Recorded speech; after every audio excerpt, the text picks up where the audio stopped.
পড়ে না? তো এদেরকে হিন্দুরা আসামের লোককে কাটবে না তো মুর্শিদাবাদের লোককে হিন্দুরা কাটতে যাবে নাকি? কথা বলে না? এই আসামের কামরূপ জেলার মানুষকে কচুকাটা করে কাটবে না হিন্দুরা, খ্রিস্টানরা তো মুর্শিদাবাদের হিন্দুদেরকে কাটতে যাবে? এরা ফজর রক্তে 6টা 7টার সময় ঘুম থেকে উঠে তো কাকে কাটবে? ওই হিন্দু খ্রিস্টানরা সকাল 4টার সময় এসে আপনার বিছানাতে আপনাকে কেটে বাড়িতে চলে যাবে, আপনি বাড়িতে ঘুমিয়েই থাকবেন। এত বেহায়া কেন? নিজেকে মুসলমানের পরিচয় দিতে লজ্জা হয় না কেন? নিজেকে মুসলমানের পরিচয় দিতে লজ্জা হয় না কেন? কাপুরুষের পরিচয় দিয়ে পৃথিবীর বুকে বসবাস করে কোনো লাভ নেই।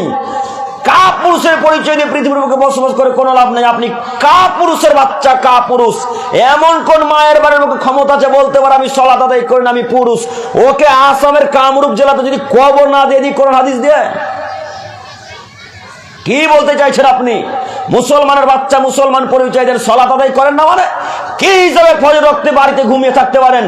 যারা অন্তত মুসলমানের বাচ্চা তারা ফজর রক্তে বাড়িতে ঘুমিয়ে থাকতে পারে না, তারা মসজিদে সালাত আদায় করতে আসবে।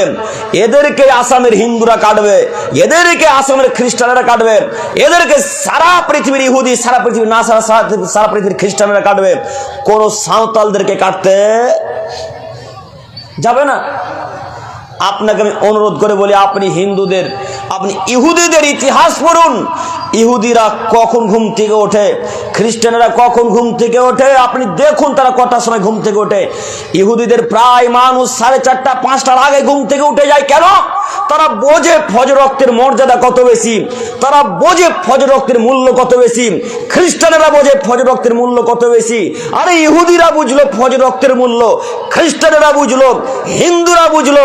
বড় দুঃখের বিষয় মুসলমানের বাচ্চা মুসলমান বুঝলো না। তাই তো তারা ঘুম থেকে সকাল 8টার সময় ওঠে। ও আবার বলে আমি আব্দুর রহমান, আমার বাপের নাম আব্দুল করিম। হ্যাঁ, ও বল আমি মুসলমানের বাচ্চা, আমার বাপ 14 বার হজ করেছে। তোমার বাপ 14 বার কেন?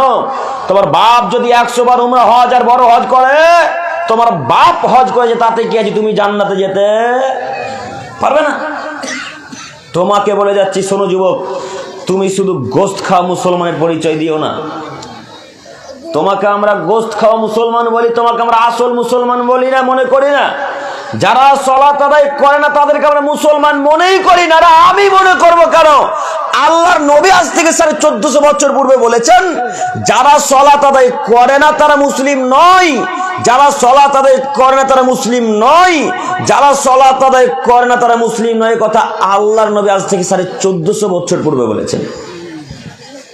বলেন, আপনাদের মুসলমান জাতিকে যখন কোন ইহুদি খ্রিস্টানরা কাটছে তখন একেবারে শরীরে আগুন ধরে যাচ্ছে।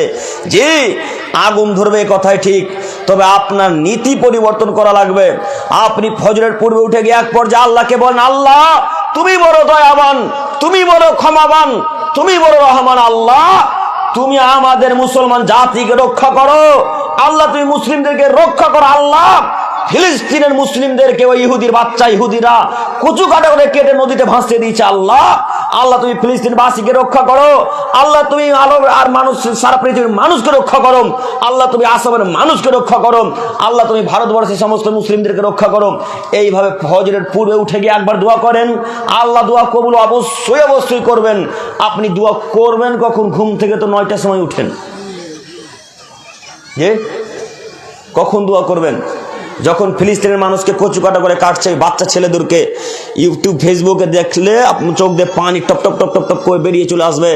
আপনাকে বলা লাগবে না তাদের চোখ দিয়ে পানি বের হতে, বলতে হবে না যে চোখ দিয়ে পানি বের হ, এমনিতে অটোমেটিক পানি দিয়ে চোখ দিয়ে পানি বেরিয়ে চলে আসবে ইনশাল্লাহ। দেখেননি আপনার ভিডিও? দেখেননি? কি করুণ দৃশ্য! বাচ্চা বাচ্চা শিশুদেরকে তারা হত্যা করে, তার নাম ইহুদি। আপনার সব থেকে বড় শত্রু হলো ইহুদি। মুসলমানের বাচ্চার সব থেকে বড় শত্রু হলো খ্রিস্টান। মুসলিমদের সব থেকে বড় শত্রু হলো শিয়া। মুসলিমদের সব থেকে বড় শত্রু হলো খ্রিস্টান, ইহুদি। এরা মুসলমানকে দুই চোখে দেখতে পারে না, সদা সর্বদাই পরিকল্পনা করে আরে মুসলমানকে কিভাবে দুনিয়া থেকে হটা যায়। সদা সর্বদাই পরিকল্পনা করে মুসলমানকে কিভাবে দুনিয়া থেকে হটা যায়। আর তুমি সেই মুসলমানের বাচ্চা মুসলমান, তুমি মেসিকে ফলো করো। তুমি সেই মুসলমানের বাচ্চা মুসলমান নেইমারকে ফলো করো। তুমি সেই মুসলমানের বাচ্চা মুসলমান তুমি রোনাল্ডোকে ফলো করো। তুমি মানুষ, তোমাকে মানুষ বলতে নোংরা লাগে। তুমি জানো বেটা, মেসিকে ফলো করে মানে মেসি কে তুমি জানো? মেসি ইহুদির বাচ্চা, নেইমার ইহুদির বাচ্চা, রোনাল্ডো খ্রিস্টানের বাচ্চা। তুমি যদি ওরা যদি জানতে পারে তুমি পায়খানাতে পড়ে গেছো, 2-3 বালতি পায়খানার পানি আরো তোমার মাথার উপর ঠেলে দিবে। তার নাম মেসি, তার নাম নেইমার। তুমি তাকে এত সম্মান করো মানে? তুমি দেখোনি মেসির বাম হাতে এখানে একটা চোখ ছাপ আছে, তুমি দেখোনি? কথা বলে না এরা, কথা বলেন একটু বাসাতে। এই ছেলে তোমরা দেখোনি চোখ? তুমি নেইমারের হাতে দেখোনি তার পিঠে কিংবা বাম হাতে চোখ ছাপানো আছে? তুমি জানো সেই চোখ কার? সেই চোখ দাজ্জালের চোখ হিসেবে তারা ছাপায়। তারা এখন থেকে দাজ্জালকে প্রভু হিসেবে মানে, তারা এখন থেকে দাজ্জালকে প্রভু হিসেবে, আল্লাহ হিসেবে মানে। তুমি কি হিসাবে দাজ্জালকে সম্মান করতে পারো? কি হিসাবে ইহুদির বাচ্চা ইহুদিকে সমর্থন করতে পারো? তুমি আসলে বলে কাপুরুষের সন্তান, তুমি নির্লজ্জ বেহায়ার সন্তান, তুমি আসলে মানুষ নয়, তুমি দিন ধর্ম কিছুই বোঝো না। তাই তুমি মেসির জার্সি পরো, তাই তুমি নেইমারের জার্সি পরো, তাই তুমি রোনাল্ডোর জার্সি পরো। আরে নেইমারের জার্সি তোমাদের বাড়িতে 10 বছর থেকে আছে, তোমার শরীরে নেইমারের জার্সি কিভাবে উঠাতে পারো তুমি? সেই জার্সি তোমাদের বাড়িতে থাকে, ওই জার্সি ওই পতাকা আমরা বাড়িতে টিস্যু পেপার হিসেবে ব্যবহার করবো না, টিস্যু পেপার হিসাবে। তুমি জানো যুবক তারা ইহুদি, তুমি জানো তারা খ্রিস্টান। তোমার নবীকে তারা গালি দেয়, তোমার আল্লাহকে তারা গালি দেয়, বিশ্ব নবী মুহাম্মদ সাল্লাল্লাহু আলাইহি সাল্লামকে গালি দেয়। আর সেই মানুষকে তুমি সমর্থন করতে পারো? কেমন মুসলমানের বাচ্চা আমরা নিজেও ভেবে পাই না। কথা বুঝতে পারেন না আপনারা? কেমন মুসলিম তুমি নিজেও বুঝতে পারি না। যে ইহুদি মুসলিম নবী, মুসলিমদের নবীকে গালি দেয়, তোমার আল্লাহকে গালি দেয়, সেই লোককে তুমি সম্মান করো। তোমার নীতিকে আজকে আসামে কবর দিতে এসেছি, তুমি মনে রেখো। তোমার নীতিকে মাটি তুলে পুঁতে দিতে এসেছি, তোমার বিদ্যাকে আজকে মাটি তুলে পুঁতে দিতে এসেছি তুমি। আর তোমার বাপ নাকি মাস্টার ডিগ্রি পাস ছাত্র, তোমার বাপ নাকি তোমাদের এই স্কুলের হেড টিচার, তোমার বাপও খেলা দেখে মেসির, তুমিও দেখো, তোমার মাও দেখে। বাপ বেটা একেবারে কাপুরুষ, পরিবারে বেহায়াপুর পরিবার। এই জাতি ধ্বংসের দিকে এই কারণেই ইহুদিদেরকে সম্মান করে, খ্রিস্টানদেরকে সম্মান করে। বড় দুঃখের বিষয়, মুসলমানের পরিবারে 20টা থেকে 40টা চ্যানেল থাকে ইহুদি, খ্রিস্টান, হিন্দুদের, আর একটা চ্যানেল হিন্দুদের বাড়িতে। আপনার দেখান তো দেখি, দেখাতে পারবেন কেউ? কথা বুঝতে পারেননি মনে হয় আপনারা। আপনাদের প্রায় বাড়িতে টিভি আছে তো? আছে কি? কথা বলে না? টিভি আছে না? ওই টিভিতে 40টা থেকে 50টা চ্যানেল আছে, তার মধ্যে প্রায় 40টা-42টা চ্যানেল ইহুদি আর খ্রিস্টানদের, হিন্দুদের। বলো যুবক, তোমাকে এবার আমি বলি, তোমার একটা চ্যানেল হিন্দু খ্রিস্টানদের বাড়িতে দেখাও তো দেখি, একটা চ্যানেল। তুমি একটা চ্যানেল দেখাতে পারবে না, কেন জানো? তোমাকে তারা মানুষই মনে করে না। তোমাকে ইহুদি, হিন্দু, খ্রিস্টানরা কি মনে করে না বলো তো দেখি? মানুষই মনে করে না। তাই তো তোমাদের চ্যানেলকে মানুষ মনে করে দেখে না। আর তুমি কত বড় বেহায়া, তুমি তাদের 40টা-42টা চ্যানেলকে দিন রাত দেখো, দিন রাত টাকা মেরে তুমি পয়সা খরচ করে তাদের ভিডিও দেখো। কথা আমি মনে বুঝাতে পারিনি এদেরকে। কালকে থেকে এই চ্যানেল আর বাড়িতে থাকবে ইনশাল্লাহ? থাকবে? কালকে থেকে এই চ্যানেল বাড়িতে থাকবে ইনশাল্লাহ। প্রয়োজন পড়লে টিভির মুখে লাথি মেরে টিভিকে চৌচির করে দিতে হবে, কিন্তু হিন্দু খ্রিস্টানদের চ্যানেল আমাদের বাড়িতে থাকবে না। এটা মুসলিমদের পরিচয়। আর যদি মনে করেন যে না, আব্দুল করিম বিন আমিনুল ইসলাম জঙ্গিপুর মুর্শিদাবাদ থেকে এসেছে, পশ্চিমবঙ্গ থেকে এসেছে, বলার কাজ বলবে আবার চলে যাবে রাতের বেলায়, এতটুকু যদি তুমি মনে করো যুবক, তাহলে তুমি মুনাফিক মুসলমান, তুমি মুনাফিক মুসলিম। তুমি নীতি পরিবর্তন করতে হবে তোমাকে। মুনাফিকরা জাহান্নামের সব থেকে তলে যাবে, এ কথা মুহাম্মদ সাল্লাল্লাহু আলাইহি সাল্লাম বলেন। সম্মানিত মুরব্বী সাহেব, একটু আপনাকে বলি, আপনারা সকলেই অবগত আছেন হিন্দুরা কোথায় যাবে বলেন তো দেখি? কোথায় যাবে? জান্নাতে নাকি জাহান্নামে যাবে না? খ্রিস্টানেরা জাহান্নামে, ইহুদিরা জাহান্নামে, বৌদ্ধরা, সাঁওতালেরা জাহান্নামে যাবে। পৃথিবীতে মুসলিম বাদ দিয়ে যত ধর্ম আছে এরা সবাই কোথায় যাবে? জাহান্নামে যাবে। কিন্তু এরা জাহান্নামের সব থেকে তলে থাকবে না। তো আব্দুল করিম ভাই, জাহান্নামের সব থেকে তলে থাকবে কে? তুমি আর তোমার বাপ। আব্দুল করিম ভাই, আমি আর আমার বাপ থাকবো মানে? হ্যাঁ, তুমি আর তোমার বাপ থাকবে। কেন বলো তো দেখি? আল্লাহ নবী বলছেন জাহান্নামের অতল গহ্বর গভীরে থাকবে মুনাফিক মুসলমান। জাহান্নামের অতল গহ্বর গভীরে থাকবে মুনাফিক মুসলমান। ওদের তলে থাকবে না ইহুদি, ওদের তলে থাকবে না খ্রিস্টান, ওদের তলে থাকবে না নাসারা, ওদের তলে থাকবে না অন্য কোনো জাতি। জাহান্নামের সব থেকে তলে যারা থাকবে তারা হলো মুনাফিক মুসলমান, যারা বক্তব্য শোনার পর সে অনুপাতে আমল করে না, যারা তারা জাহান্নামের অতীব তলে থাকবে, কথা আল্লাহর নবী বলেন। হিসাব নিকাশ আপনার কাছে, আসামের মানুষ শিক্ষিত, আমি এই জন্য শুধু টাচ দিয়ে চলে যাচ্ছি, আপনাকে আমি অনুরোধ করে বলে যাচ্ছি, জাহান্নামের সব থেকে তল দেশে যদি থাকতে না চান, যদি জান্নাতের সব থেকে উঁচু মাকামে থাকতে চান, তাহলে কি করা লাগবে বলেন তো দেখি? কি করা লাগবে? বুঝতে পারলাম না। সালাত তো আদায় করা লাগবে, তার আগে কি বললাম? টিভির মুখে লাথি মারা লাগবে, বুঝেননি? বুঝতে পারেন না কথা না? টিভির মুখে লাথি মেরে টিভিকে চৌচির করে দিতে হবে। এই নীতি যে পরিবর্তন করতে পারবে সেই জান্নাতে যাবে ইনশাআল্লাহ। আব্দুল করিম ভাই, টিভির দাম যে 42,000 টাকা, 36 ইঞ্চি এলসিডি নিয়েছি, অনেক দাম, কিভাবে ভাঙবো? আচ্ছা, ভাঙা লাগবে না। আচ্ছা, এখন ভাঙতে হবে না। ওই টিভিতে, ওই এলসিডি টিভিতে এখন চলবে যারা সহি মোতাবেক কোরআন হাদিস আলোচনা করতে পারে, যারা শুদ্ধভাবে কোরআন তেলাওয়াত করতে পারে, তাদের আলোচনা চলবে। মনে থাকবে? মনে হয় মনে থাকবে না ইনশাআল্লাহ। টিভি এখন ভাঙা লাগবে না, অনেক দাম। তো এখন ওই টিভিতে কি চলবে? কথা বলে না, কোরআন হাদিসের আলোচনা করে। আপনারা আমার কথা বুঝতে পারেন নাকি? কথা বুঝতে পারছেন? আমার সাথে একটু শুধু কথা বলবেন। জি, মনে থাকবেন ইনশাআল্লাহ। এটা শুধু কথা বলবেন। আমরা বাংলাদেশে বক্তা দিতে যাই, তো ওই জন্য মানে কথা না বললে মনে ভালো লাগে না। বাংলাদেশ পাশে নাকি আপনাদের? পাশে না? একটু দূরত্বে। জি, তো বাংলাদেশের নীতি খুব ভালো, কেমন জানেন? বক্তব্য মানে আপনার বাক্য শেষ হতে না হতে চেঁচাবে, যে ঠিক বলেছেন, এভাবে চেঁচাবে। দেখেননি ভিডিও? এভাবে চেঁচাবে। তো আমি ওরকম চেঁচা পছন্দ করি না। তারপরে আপনাদেরকে বলছি, শুধু একটু আমার সাথে কথার সাথে কথা হ্যাঁ কিনা বলবেন। বুঝতে পারছেন কথা কি? এতটুকু শুধু আমি চাই। আমি তাদের মতো চেঁচা পছন্দ করি না। আমি একবার ফেব্রুয়ারি মাসে বক্তব্য দিতে গেছি বাংলাদেশ, তোরা এত জোরে চেঁচে যে আমি একটু ভয় খেয়ে গেছি নিজেই। বিশাল জোরে চেঁচাবে, এত লোক। আপনারা তো কয়েকশো লোক হবে এখানে, না 500-700 লোক হবে। ওদের এত লোক, আল্লাহুস সামাদ, ওরা এত জালসা শুনতে আগ্রহী, দিনের কথা শুনতে আগ্রহী, একেবারে এই মাথা থেকে ওই মাথা কত মানুষ আছে শেষ প্রান্ত দেখা যাবে না, এত মানুষ বাংলাদেশে। আর ওরা মাগরিব থেকে জালসা শুরু করবে। আমাদের ভারতবর্ষের এই আপনাদের আসামে মাগরিব থেকে লোক হয় না, না? আপনার মালদা বলেন, মুর্শিদাবাদ বলেন, কোচবিহার বলেন, উত্তর দিনাজপুর বলেন, এদিকে আপনাদের আসাম বলেন, গুয়াহাটি বলেন, এদিকে এরা সব এসারের নামাজ পড়ে ভাত টাত খাওয়া দাওয়া করে কুটুম সদরকে খাওয়িয়ে তারপরে আসবে, তাই না? আর বাংলাদেশের লোকের নীতি এত ভালো, আলহামদুলিল্লাহ।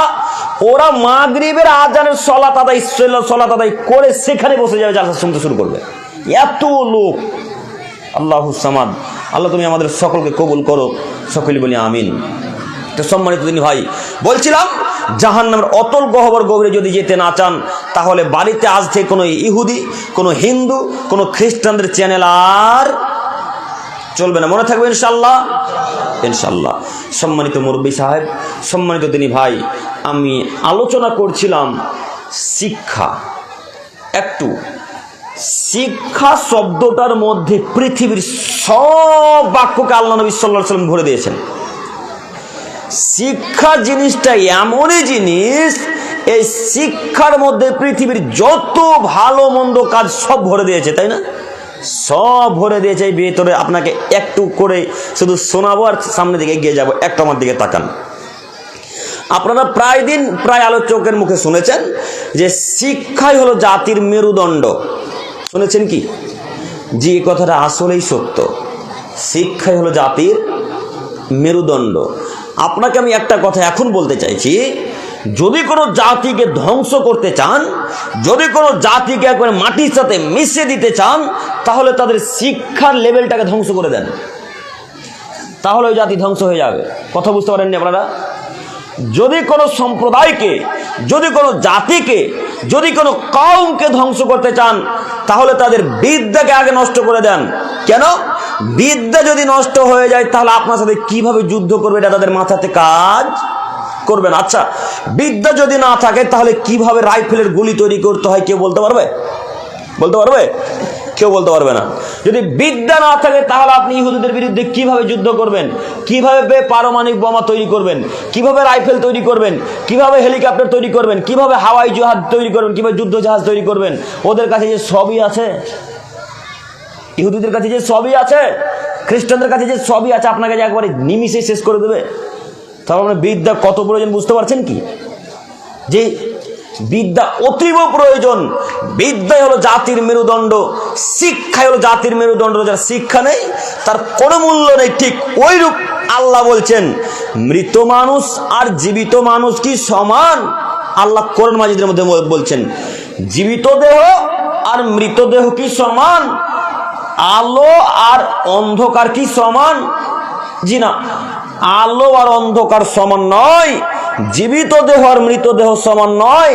আল্লাহ তাআলা উদাহরণস্বরূপ বলছেন, আলো হচ্ছে শিক্ষিত মানুষ আর অন্ধকার হচ্ছে মৃত মানুষ। আরে জীবিত দেহ হলো শিক্ষিত দেহ, মৃতদেহ হলো অশিক্ষিত দেহ। তার মানে যাদের বিদ্যা নাই তারা মরা মানুষ, এ কথা আল্লাহ বলছেন। যাদের বিদ্যা নাই তারা অন্ধকারে পড়ে আছে, কথা আল্লাহ বলছেন। অতএব আমি আমার প্রিয় দিনী ভাই ও বোনদের অনুরোধ করে বলবো, যে কোনো মূল্যে বিদ্যা অর্জন করা লাগবে, যে কোনো মূল্যে, যে কোনো মূল্যে বিদ্যা অর্জন করা লাগবে। বড় দুঃখের বিষয়, আপনার বাচ্চা ছেলেটার বয়স 13-14 বছর যখনই শুরু হয়েছে তখনই তাকে চায়ের দোকানের কাপড়ের দোকানে লাগিয়ে দিতে হবে। জি, আসামে মনে হয় এরকম মানুষ নেই বাচ্চা ছেলে চায়ের দোকানে কাজ করে না, আছে না? অসম্ভব লোক আছে, তাই না? আপনার বাচ্চা ছেলের বয়স আজকে 14 বছর, ওকে আজকে চায়ের দই পাহাড়ে এলাকাতে চা ভাঙতে পাঠিয়ে দিতে হবে, চায়ের পাতা ভাঙতে? কথা আপনারা বুঝতে পারেন না নাকি? আপনার এই বাচ্চা ছেলেটার বয়স আজকে 15 বছর, ওকে কেরালার রাজমিস্ত্রি কাজে পাঠিয়ে দিতে হবে? কেন এত বাচ্চা ছেলে কাজে গেল? এর হিসাব কে দিবে? হিসাব মুরব্বী সাহেবকে দেওয়া লাগবে। বড় দুঃখের বিষয়, আমরা যেই ট্রেনে আসছিলাম, আমাদের ফারাক্কা, নিউ ফারাক্কা নাম শুনেছেন আপনারা? ফারাক্কা ব্যারেজ, ওই ফারাক্কা থেকে আসছিলাম। একটা গুয়াহাটির ছেলের বয়স আমার আনুমানিক, আমার মতে মনে হয় ওর বয়স 15 থেকে 16 হবে। ওই ছেলেটা ম্যাঙ্গলোরে কাজ করতো, ম্যাঙ্গলোর। আচ্ছা বলেন, এত কম বয়সে এখন ওর কাজ করার বয়স না পড়ার বয়স? জি, এখন ওর শিক্ষা গ্রহণ করার বয়স, তাই না? তো এই যে মুরব্বী সাহেব আর মুরব্বী সাহেবের স্ত্রী তাকে কাজে পাঠিয়ে দিলেন, হিসাব এখন কে নেবে? কে দিবে? আল্লাহ তাআলা কিয়ামতের মাঠে জিজ্ঞাসা করবে, মুরব্বী সাহেব আপনি প্রস্তুত থাকিয়েন।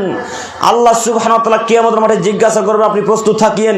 ও মুরব্বী সাহেব, এত বাচ্চা ছেলেকে কাজে পাঠিয়েছেন, কি করছিলেন? আপনি কি করছিলেন? আপনি উপার্জন করতে পারেননি? আপনার ছেলে অন্তত 30 বছর পর্যন্ত পড়াশোনা করবে। মুরব্বী সাহেব একটু আমার দিকে তাকান, মুরব্বী সাহেব আমার দিকে তাকান। আপনার ছেলে অন্তত বাড়িতে, গ্রামে, গঞ্জে, মাঠে, ঘাটে যেখানে পড়াশোনা করুক না কেন, বিদেশে যেখানে পড়াশোনা করুক না কেন, অন্তত 30 বছর পর্যন্ত আপনাকে পড়াশোনা করাতে হবে। কত বছর বললাম? 30 বছর পর্যন্ত আপনাকে পড়াশোনা করাতে হবে। 30 বছর পড়াশোনা করার পর তাকে হয় কাজে লাগান, নইলে তাকে ব্যবসায় লাগান, নইলে তাকে কোনো চাকুরিতে লাগান, যে ব্যবসাতে লাগাবেন লাগান, অন্তত তাকে আগে শিক্ষা অর্জন করা লাগবে। আপনারা প্রায় আলোচকের মুখে শুনেছেন যে প্রত্যেক মুসলিম নর-নারীর উপর বিদ্যা অর্জন করা ফরজ, প্রত্যেক মুসলিম নারীর উপর বিদ্যা অর্জন করা ফরজ। জি, এই কথা একেবারে সত্য। আল্লাহর নবীও বলছেন বিদ্যা অর্জন করা ফরজ।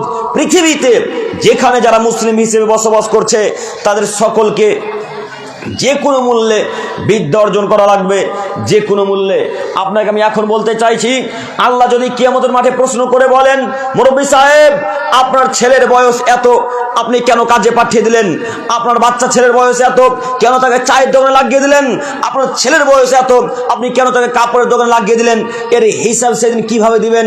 আপনাকে অনুরোধ করে বলে যাচ্ছি, বাচ্চা ছেলেকে পড়াশোনা করান, ছেলে মেয়েদেরকে পড়াশোনা করান, যে কোনো মূল্যে পড়াশোনা করাতে হবে। আর এই ছেলে মেয়েদেরকে যদি পড়াশোনা না করান, এই ছেলেগুলো যখন বড় হবে, 20-22 বছর যখন হবে, যখন তাদের বিবাহ দিবেন, তখন বিবাহের দিন আপনাকে লাথি মেরে বাড়ি থেকে তাড়িয়ে দেবে। কথা মনে হয় ক্লিয়ার হলো না? কথা বুঝতে পারেননি? যেই ছেলেকে আজকে রাজমিস্ত্রির কাজে পাঠিয়েছেন, এই ছেলের বয়স যেদিন 20-22 বছর হবে, সেদিন বিবাহ যেদিন দিবেন আপনি আপনার ছেলের, সেই দিন আপনাকে বিবাহের দিন লাথি মেরে বাড়ি থেকে তাড়িয়ে দেবে। কেন বলেন তো দেখি, কেন তাড়াবে? তার ব্রেনে বিদ্যা কাজ করবে না। ও বোঝে না বাপের সম্মান কি, ও বোঝে না মায়ের সম্মান কি। তাই আপনাকে বলছি, বিদ্যা যে কোনো মূল্যে অর্জন করাতে হবে ছেলে মেয়েকে, যে কোনো মূল্যে। আপনি ভিক্ষা করে পড়াবেন, কাজ করে পড়াবেন, কি চাষ করে পড়াবেন, কি কারো বাড়িতে চাকর খেটে পড়াবেন, সেটা আপনার বিষয়, কিন্তু ছেলে মেয়েকে পড়াশোনা করাতে হবে, এটা আল্লাহ রাসূলের আদেশ। কথা বুঝতে পারেননি?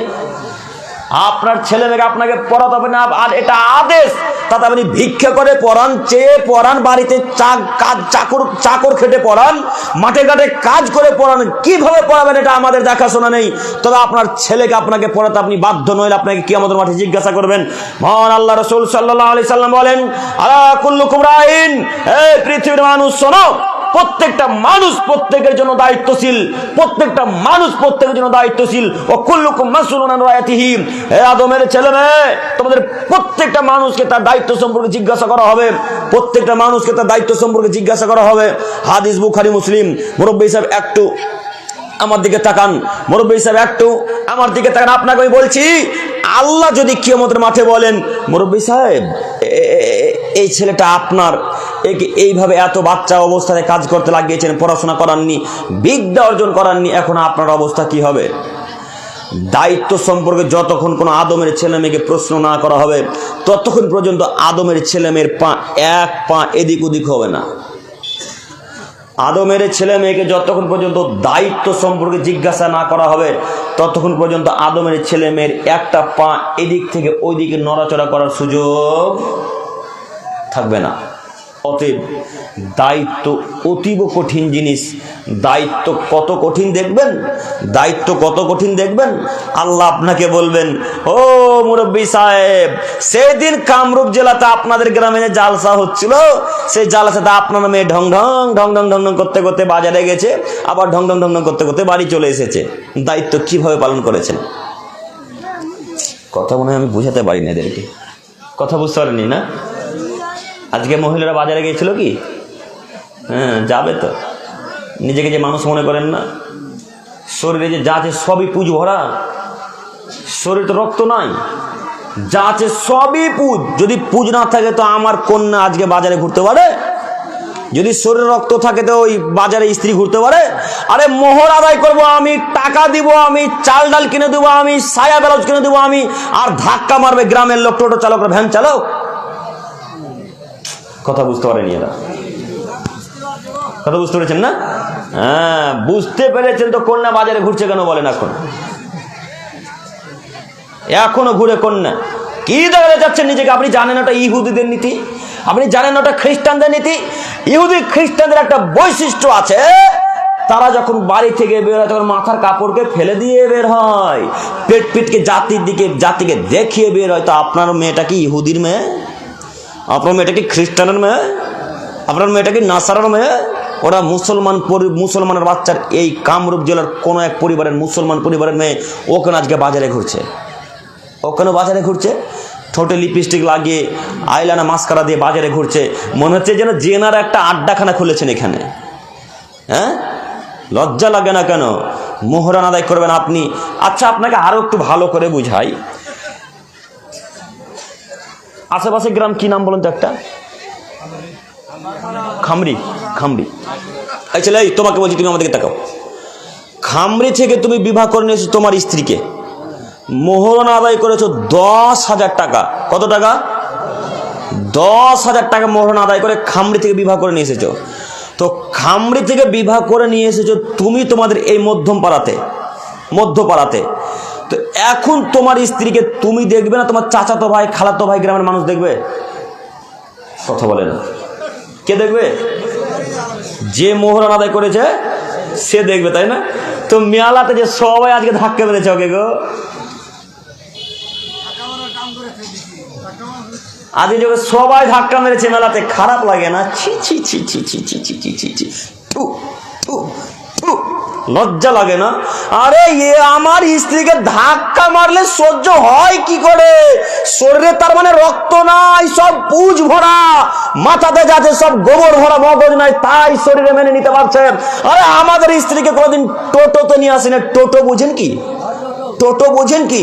টোটোতে কোনোদিন নিয়ে আসি নাই আমাদের স্ত্রীকে। যদি টোটোতে নিয়ে আসি, বাড়িতে যদি গাড়ি না থাকে, টোটোতে নিয়ে আসতে আসতে যদি কোনো একটা পুরুষ মানুষ পাশে বসে, তাহলে মনে হচ্ছে যেন শরীরে কাঁটা ঢোকে, এপার ওপার হয়ে গেল, এরকম মনে হয়। আর আপনার স্ত্রীকে আজকে মেলাতে হাজার হাজার যুবক ধাক্কা মেরেছে, হাজার পুরুষ ধাক্কা মেরেছে, তার হাত লেগেছে, পা লেগেছে, কিছু মনেই হয় না। তাহলে এরা মানুষ? এরা মানুষ? এরা আসলে কি মানুষ? এরা মানুষ রূপী, শুধু দেখতে মানুষের মতো, কিন্তু এদের ব্যবহার, চাল চলন সব ইহুদি জাহিলিয়াতের মতো। বলেন, আপনার ব্রেন খোলে না কেন? কাল সকাল থেকে আর জিন্দেগিতে কোনোদিন আপনার স্ত্রী বিহায়া হয়ে বিনা পর্দায় বাইরে যাবে? যাবে? ইনশাল্লাহ যাবে না? আপনাদের মহিলারা বোরখা পরে ঘোরাঘুরি করে কি করে? খুব কম না? খুব কম। এই ছেলে, তোমার স্ত্রী যদি বোরখা না থাকে, তোমার কাছে যদি টাকা না থাকে, আব্দুল করিমকে এখন বলো, আব্দুল করিম ভাই আমাকে 1500 টাকা দিয়ে যেন আমার স্ত্রীর জন্য বোরখা কিনবো, আমার মায়ের জন্য বোরখা কিনবো। তোমাকে এখনই তোমাকে 1500 টাকা দেবো একটা বোরখা কেনার দাম। তোমার মাকে কালকে বোরখা পরাতে হবে, তোমার স্ত্রীকে বোরখা পরাতে হবে। আর যদি আব্দুল করিমের কাছে টাকা যাইতে লজ্জা লাগে, তাহলে বাপ বেটা নিউ বঙ্গাইগাঁও স্টেশনে গিয়ে ভিক্ষা করতে বসিও। বাপ বেটা নিউ বঙ্গাইগাঁয়ে ভিক্ষা করে করে করে করে করে করে করে করে করে করে করে করে যেদিন 1500 টাকা হবে, সেই দিন বাপ বেটা তোমাদের গ্রামে ফেরত এসে মায়ের জন্য আর স্ত্রীর জন্য বোরখা কিনে বাড়িতে প্রবেশ করিও। তার আগে বাড়িতে প্রবেশ করা তোমাদের জায়েজ নয়। কথা বুঝেনি মনে হয় এরা? তোমার মা মুসলমান পরিবারে জন্মগ্রহণ করেছে, তোমার মা হিন্দুদের নয়, মা তোমার মা খ্রিস্টান পরিবারের নয়, তোমার মা ইহুদি পরিবারের নয়, তোমার মা মুসলমানের বাচ্চা, মুসলমান পরিবারের মেয়ে। তোমার মাকে আল্লাহ বলছেন, তোমার মাকে আল্লাহর রাসূল বলছেন যে পর্দা করে পর্দার ভেতরে চলাচল করতে হবে। আদেশ কার? আদেশ কার? আদেশ আল্লাহর। আদেশ ভঙ্গ করবে যে সে যাবে কোথায়? এখন জান্নাতে যাবে নাকি জাহান্নামে যাবে? অতএব মুরব্বী সাহেব, আপনাকে আমি অনুরোধ করছি, আমি আপনার ছেলের মতো, আমার বয়স অতীব কম, আমি আপনার ছেলের বয়সের কিংবা আপনার ছেলের বয়সের থেকেও ছোট, হয়তো আমি আপনার নাতিপোতার বয়সের, তারপরেও আপনাকে বলি, আমি আপনার নাতিপোতা হিসেবে আপনাকে বলছি, আপনি আমার কথাকে খারাপ নিয়েন না। আমি আব্দুল করিম বিন আমিনুল ইসলাম জাতি ইসলামের জিন্দেগিতে গল্প কিস্সা কাহিনী করিনি, ইনশাল্লাহ করবও না। আমি আব্দুল করিম বিন আমিনুল ইসলাম যতক্ষণ পর্যন্ত স্টেজে থাকবো, যতক্ষণ পর্যন্ত চেয়ারে থাকবো, ততক্ষণ পর্যন্ত কোরআন এবং হাদিস দিয়ে কথা বলবো। আব্দুল করিম যখন কোরআন এবং হাদিসের বাইরে কথা বলবে, তখন আব্দুল করিমকে বলবেন, আব্দুল করিম ভাই আপনি নেমে যান, আপনার আলোচনা করা হয় না, আপনি নেমে যান। যখন হাদিস কোরআনের বাইরে কথা বলবো, তখন বলতে পাবেন, তার আগে একটা বাক্য বলতে পাবেন না। আমি আপনার ওই বক্তার মতো নয় যে আমি কিস্সা কাহিনী বলতে এসেছি। এতক্ষণ যাবৎ এই যে 1 ঘন্টা আলোচনা হতে হলো, একটা হাদিস কোরআনের বাইরে কথা গিয়েছে? কোন মায়ের বেটা যদি প্রমাণ করে দিতে পারে যে কোরআন হাদিসের বাইরে কথা গেছে, আর বক্তব্য দিব না, এখনই ছেড়ে চলে যাবো, ইনশাল্লাহ এখনই চলে যাব। এই গতিতে চলি, এই গতিতে চলতে হয়। বক্তা মানে এমন গতিতে বক্তব্য চলে, রাইফেলের গুলির মতো, একবারে বক্তব্যের কথা বুক ফেরে এপার ওপার চলে যাবে, কিয়ামত পর্যন্ত কথা যেন মনে থাকে। আজ থেকে 20 বছর পর যদি আবার জালসা হয়, সেদিন আব্দুল করিমের কথাকে মনে করবেন যে আব্দুল করিম ভাই এসেছিল, এইভাবে কথা বলে, তার মানে আমার স্ত্রীকে বোরখা পরাতে হবে, নইলে জাহান্নামে যাওয়া লাগবে। মনে থাকবে না কথা? মনে হয় কথাই এইভাবে চলতে হবে।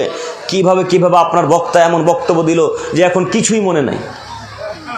হ্যাঁ, অতএব আপনাকে আমি অনুরোধ করে বলছি, শিক্ষা মানুষের, শিক্ষাই জাতির মেরুদণ্ড। যদি বিদ্যা থাকতো, আজকে যদি বিদ্যাটুকু আপনার ছেলের বা আপনার স্ত্রীর থাকতো বা অর্জন করত, তাহলে আপনার কন্যার, আপনার স্ত্রী অন্তত আজকে এই একটা দিনই সভার মতো একটা পবিত্র স্থানে এসে বিনা বোরখাতে আসতে পারতো না, তাই না? তার মানে বোঝা যাচ্ছে যে বিদ্যা তাদের কাজ করে না। তার মানে বোঝা যাচ্ছে যে শিক্ষা তাদের কাজ করে না। তার মানে যে বিদ্যা এখন পর্যন্ত আপনার স্ত্রী অর্জন করেছেন, সেই বিদ্যা আল্লাহর কাছে গ্রহণযোগ্য নয়। এটা দ্বীনি বিদ্যা নয়, এটা দুনিয়াবি বিদ্যা। এই দুনিয়াবি বিদ্যা আপনাকে জাহান্নামে নিয়ে যাবে। আপনি প্রস্তুত থাকিয়েন। একটু আপনাকে আমি আবারও বলি, যারা জ্ঞান চর্চা করবে তাদের মান মর্যাদা আল্লাহ উঁচু করে দিবেন, এ কথা আল্লাহ নিজে বলছেন। যারা জ্ঞান চর্চা করবে তাদের মান মর্যাদাকে আল্লাহ বাড়িয়ে দিবেন, এ কথা আল্লাহ নিজে বলছেন। প্রমাণ আল্লাহ তাআলা বলেন, ইয়ারফাইল্লাহুল্লাযিনা আমানু ওয়াল্লাযিনা উতুল ইলমা দারাজাত। এ আদমের ছেলে মেয়ে, তোমরা শোনো, তোমাদের মধ্যে যারা আল্লাহকে মানে,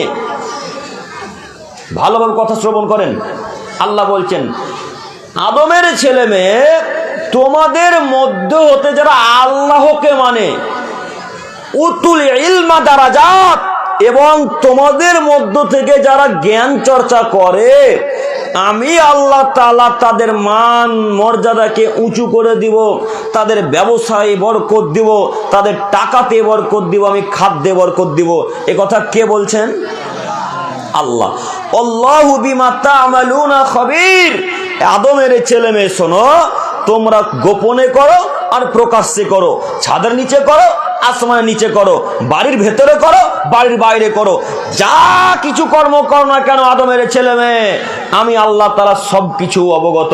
অতএব তোমরা যেখানে একটু কর্ম করবে করো না কেন, আমি আল্লাহ তাআলা সব জানি, দেখতে পাই।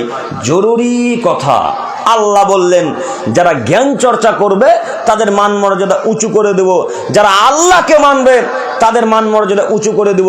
জরুরি এখানে একটি কথা, আল্লাহকে মানা। যারা আল্লাহকে মেনে নিবে তাদের মান মর্যাদা উঁচু হবে, কথা আল্লাহ নিজে প্রমাণ দিয়ে কোরআন মাজিদের মধ্যে বলছেন। কোরআন মাজিদ কই? কোরআন মাজিদ আনেনি একটাও? আচ্ছা ঠিক আছে, বাদ দিন। এই কোরআন মাজিদের মধ্যে আল্লাহ বলছেন, যারা জ্ঞান চর্চা করে আমাকে মেনে নিবে তাদের মান মর্যাদা উঁচু করবো। আব্দুল করিম ভাই, কে আল্লাহকে মানে? কে মানে আল্লাহকে? 1999টা মানুষ আল্লাহকে মানে না। 1999টা মানুষ আল্লাহকে মানে না। আল্লাহকে মানবে যে মান মর্যাদা উঁচু হবে তার। আল্লাহকে মানবে যে ব্যক্তি, সে ব্যক্তির মান মর্যাদা আল্লাহ উঁচু করে দিবে। আল্লাহকে মানা মানে 5 ওয়াক্ত সালাত আদায় করা। আল্লাহকে মানা মানে পিতামাতার সাথে ভালো আচরণ করা। আল্লাহকে মানা মানে রাসূলের পদ্ধতি মোতাবেক চলা।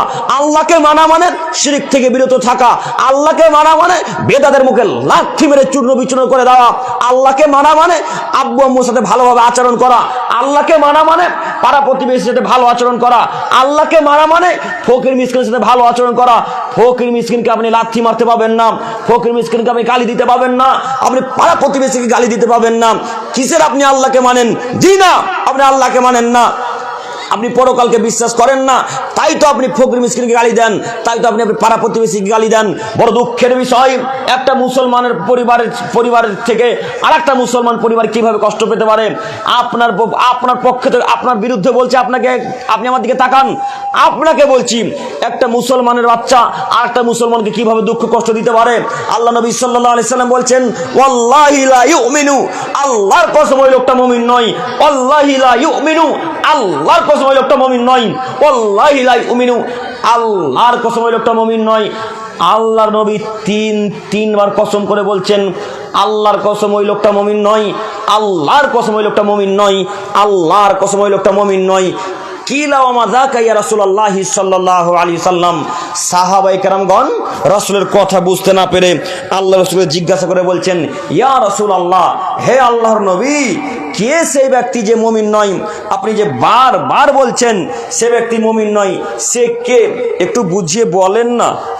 কি গরম লাগলো গো, এতক্ষণ ঠান্ডা লাগলো। এটা টানুন, এটা জাযাকাল্লাহু খাইর। ঠিক আছে, খুব গরম ধরেছে, এতক্ষণ ঠান্ডা লাগছে।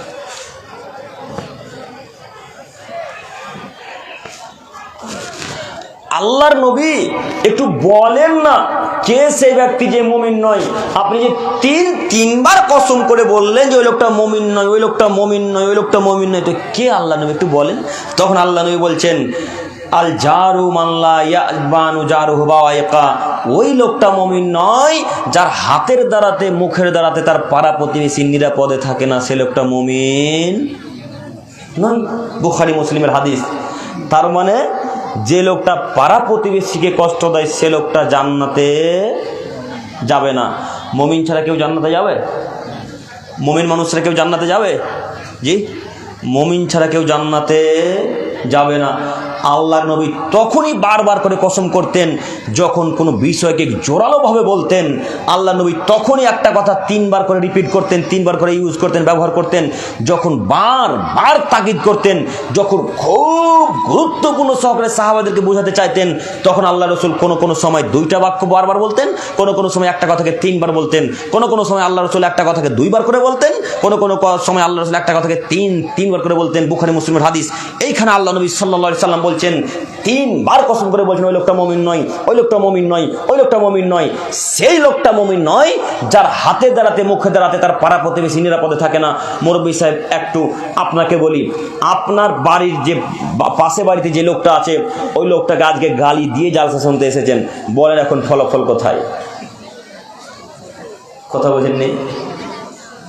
আপনার পাশে বাড়িতে যে মহিলাটা আছে, সেই মহিলাটাকে আজকে লাথি মেরে গালি দিয়ে আজকে জালসার স্টেজে এসেছেন, বলেন আপনার ফলাফল কোথায় এখন?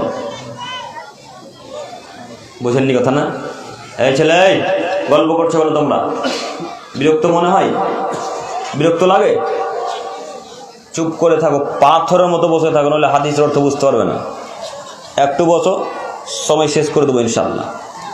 একটু আমার দিকে তাকান। মুরব্বী সাহেব, একটু আপনাকে বলি, যদি কোনো মানুষ তাহাজ্জুদের সালাত আদায় করে, কিয়ামুল লাইল, রাতের সালাত, তাহাজ্জুদের সালাত আদায় করে, আর ওই লোকটার দ্বারাতে যদি পাড়া প্রতিবেশী নিরাপদে না থাকে, তাহলে ওই লোকটা জান্নাতে যাবে না। কত হাদিস নেবেন আপনি? কত হাদিস নেবেন? হাদিসের পর হাদিস, হাদিসের পর হাদিস আমি আপনাকে দিয়েই চলে যাবো। কটা মুখস্থ রাখতে পারেন দেখছি শুধু। একটা মানুষ যদি তাহাজ্জুদের সালাত আদায় করে আর ওই লোকটার দ্বারাতে পাড়া প্রতিবেশী নিরাপদে না থাকে, তো সে জান্নাতে যাবে না। একটু এবার আপনাকে বলি, একটা উদাহরণ দিয়েই বলি, দেখি বোঝেন কিনা। আপনার 2 ভাই, আমার দিকে দেখেন, পিছনে যারা একেবারে আছেন আমাকে বুঝতে পারছেন? আমার দিকে এক খেয়ে তাকান। আপনারা 2 ভাই পাশাপাশি বাড়ি করেছেন।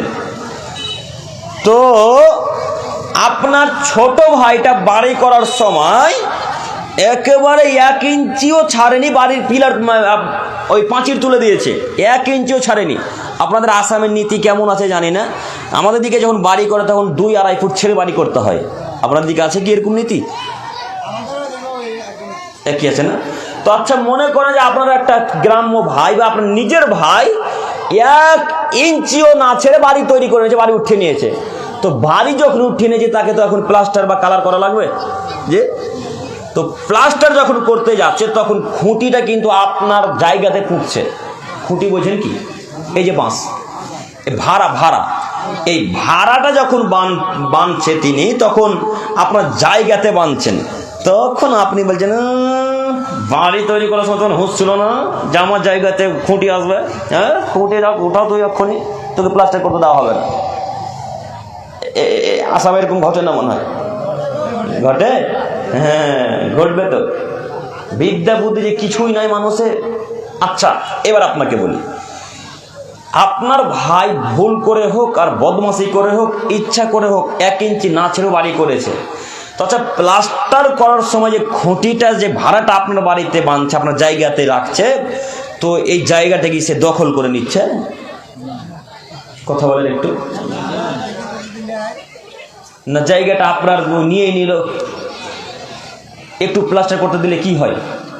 জি, একটু প্লাস্টার করতে দিলে কি হয়? 2-1 দিনের তো ব্যাপার, 1 দিন পরে আবার ভাড়াটাকে খুলে নেবে, ওর দিকে চলে যাবে।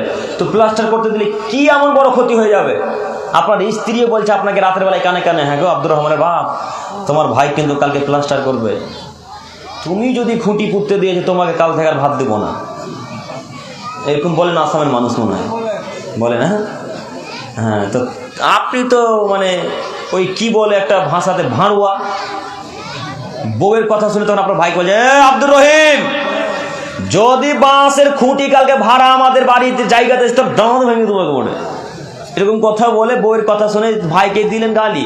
তখন ভাই বলছে যে প্লাস্টারই করবো না। হ্যাঁ, ঘটে কি এরকম?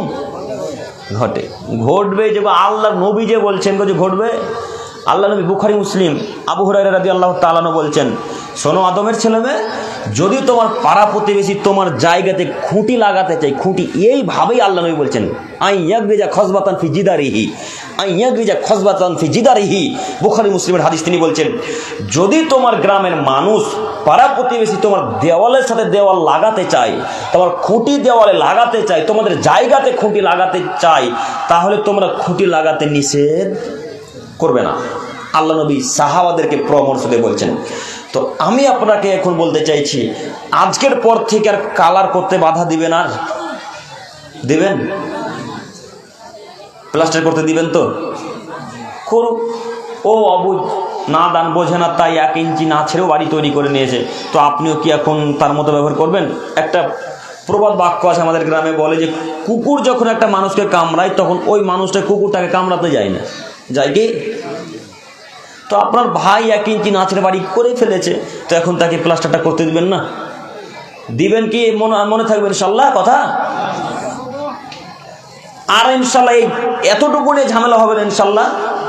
আল্লাহ নবী বলছেন, পৃথিবীর মানুষ তোমরা যদি এরকম আচরণ করো, এখন তাহাজ্জুদ দিয়ে জান্নাত হবে না, কথা আল্লাহ নবী বলেছেন। আর একটা হাদিস বলি, হাদিস বলে ব্যাখ্যা করব। আনাস রাদিয়াল্লাহু তাআলা আনহু থেকে বর্ণিত, তিনি বলেন, রাসূলুল্লাহ সাল্লাল্লাহু আলাইহি ওয়াসাল্লাম বলেছেন, লা ইয়াদখুলুল জান্নাতা মান লা ইয়ামানু জারহু বায়কা। হে আদমের ছেলে মেয়ে শোনো, ওই ব্যক্তি জান্নাতে যাবে না, ওই ব্যক্তি জান্নাতে যাবে না, ওই ব্যক্তি জান্নাতে যাবে না যেই ব্যক্তির দ্বারাতে তার পাড়া প্রতিবেশী নিরাপদে থাকে না, ওই লোকটা জান্নাতে যাবে না। উপরেরটাও বুখারী মুসলিমের হাদিস, এটাও বুখারী মুসলিমের হাদিস। উপরেরটা আবু হুরায়রা রাদিয়াল্লাহু তাআলা আনহু বর্ণনা করেছেন, এই হাদিসটা আনাস রাদিয়াল্লাহু তাআলা আনহু বর্ণনা করেছেন। দুইজন সাহাবী একই বর্ণনা করে বলছেন, ওই লোকটা জান্নাতে যাবে না যেই লোকটার দ্বারাতে পাড়া প্রতিবেশী নিরাপদে থাকে না, যেই লোকটা দ্বারাতে তার পাড়া প্রতিবেশী নিরাপদে থাকে না, ওই লোকটা জান্নাতে যাবে না।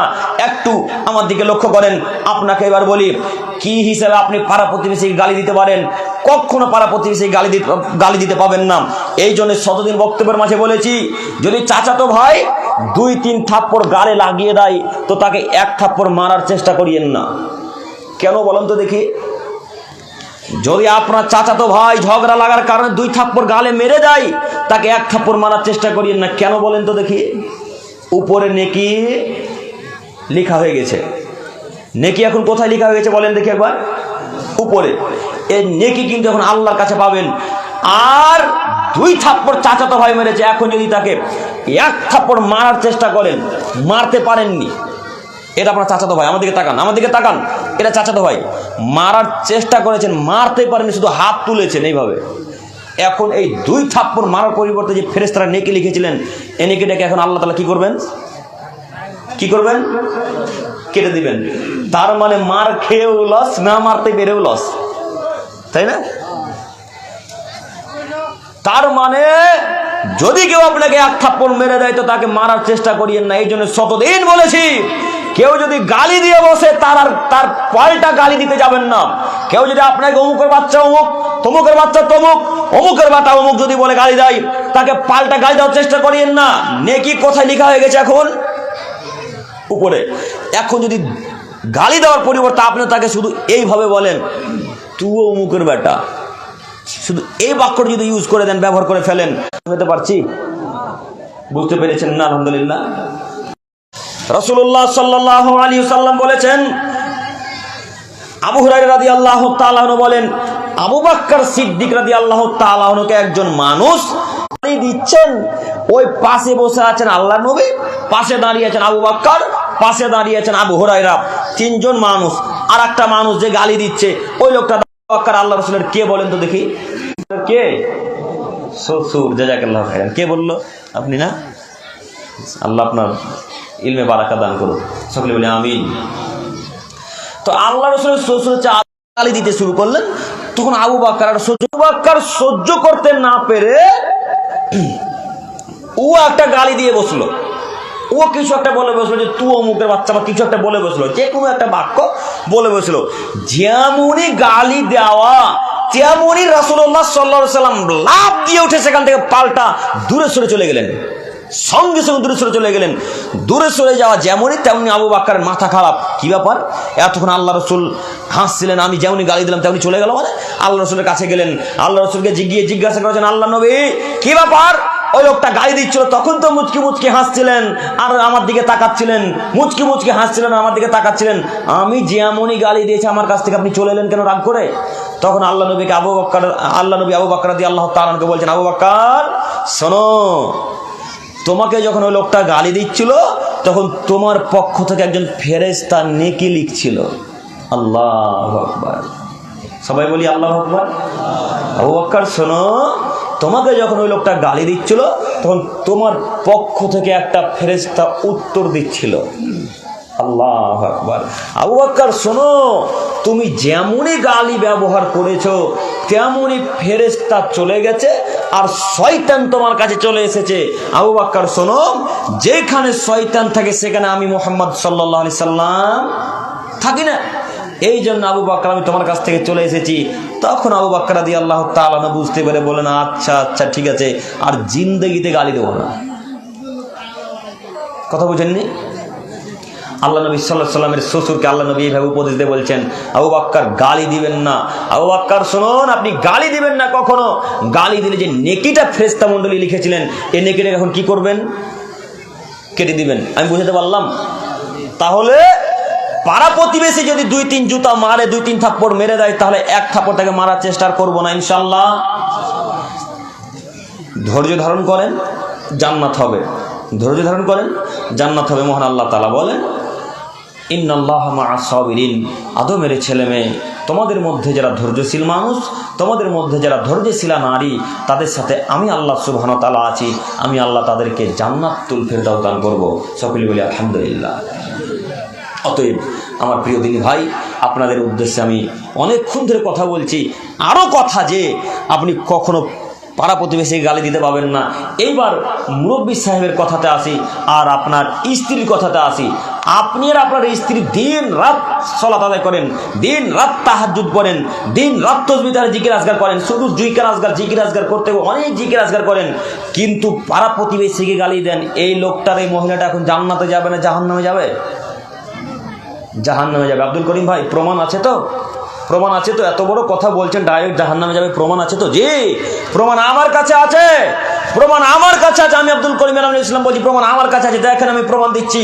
আবু হুরায়রা রাদিয়াল্লাহু তাআলা আনহু থেকে বর্ণিত, তিনি বলেন, রাসূলুল্লাহ সাল্লাল্লাহু আলাইহি ওয়াসাল্লামের কাছে একটা লোক 2 জন মহিলা সম্পর্কে জিজ্ঞাসা করলেন, আল্লাহর নবী, একটা মহিলা বেশি বেশি সালাত আদায় করে, আল্লাহ নবী একটা মহিলা বেশি বেশি সিয়াম পালন করে। সিয়াম মানে বোঝেন? রোজা না? বেশি বেশি রোজা পালন করে, আল্লাহ নবী ওই মহিলাটা এত দান খায়রাত করে আমি আপনাকে বোঝাতে অক্ষম, আল্লাহ নবী, কিন্তু ওই মহিলাটার দ্বারাতে তার পাড়া প্রতিবেশী নিরাপদে থাকে না, এই মহিলাটা এখন কোথায় যাবে?